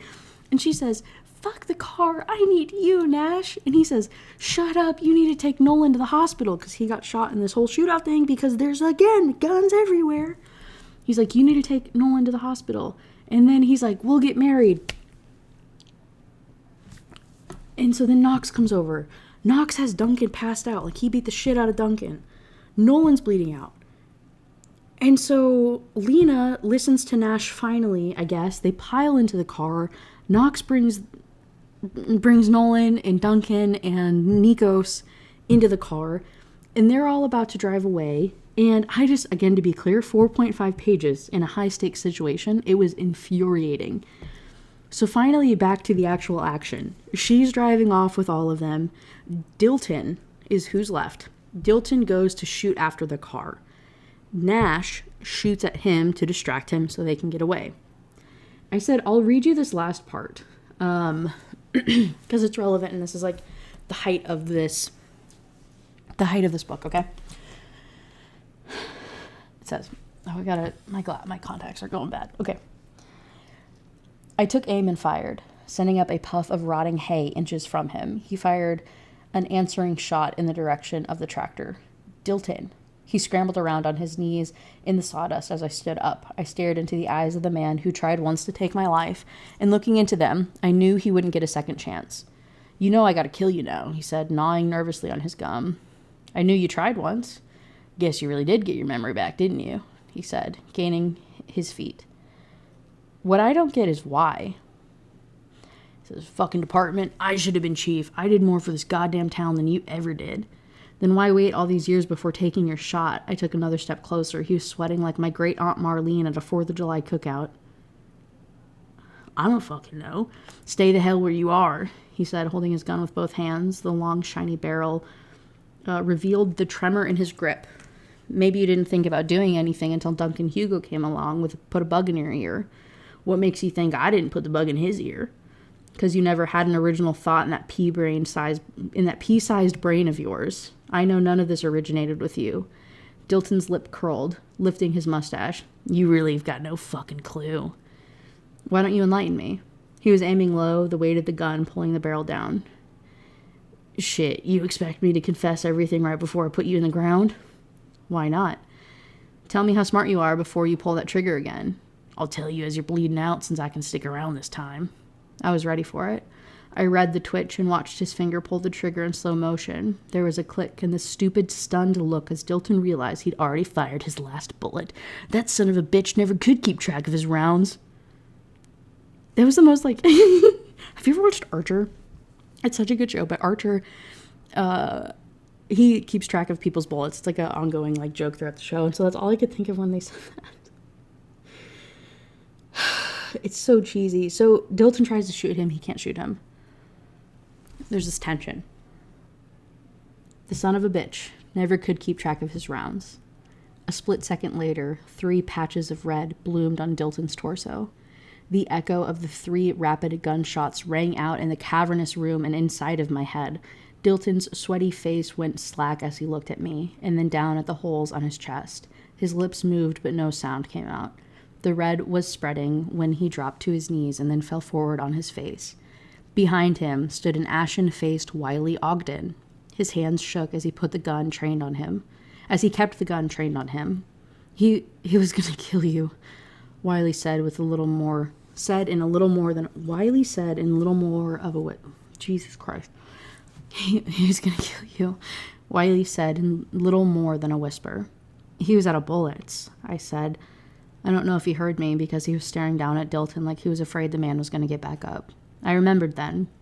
In Wiley's 2-decade career, the man had never had to discharge his weapon in the line of duty.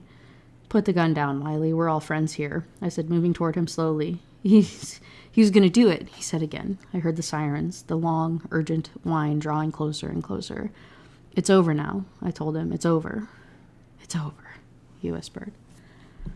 He let me take the gun out of his hands and then sank to his knees in the blood-soaked dust next to Tate Dilton's body.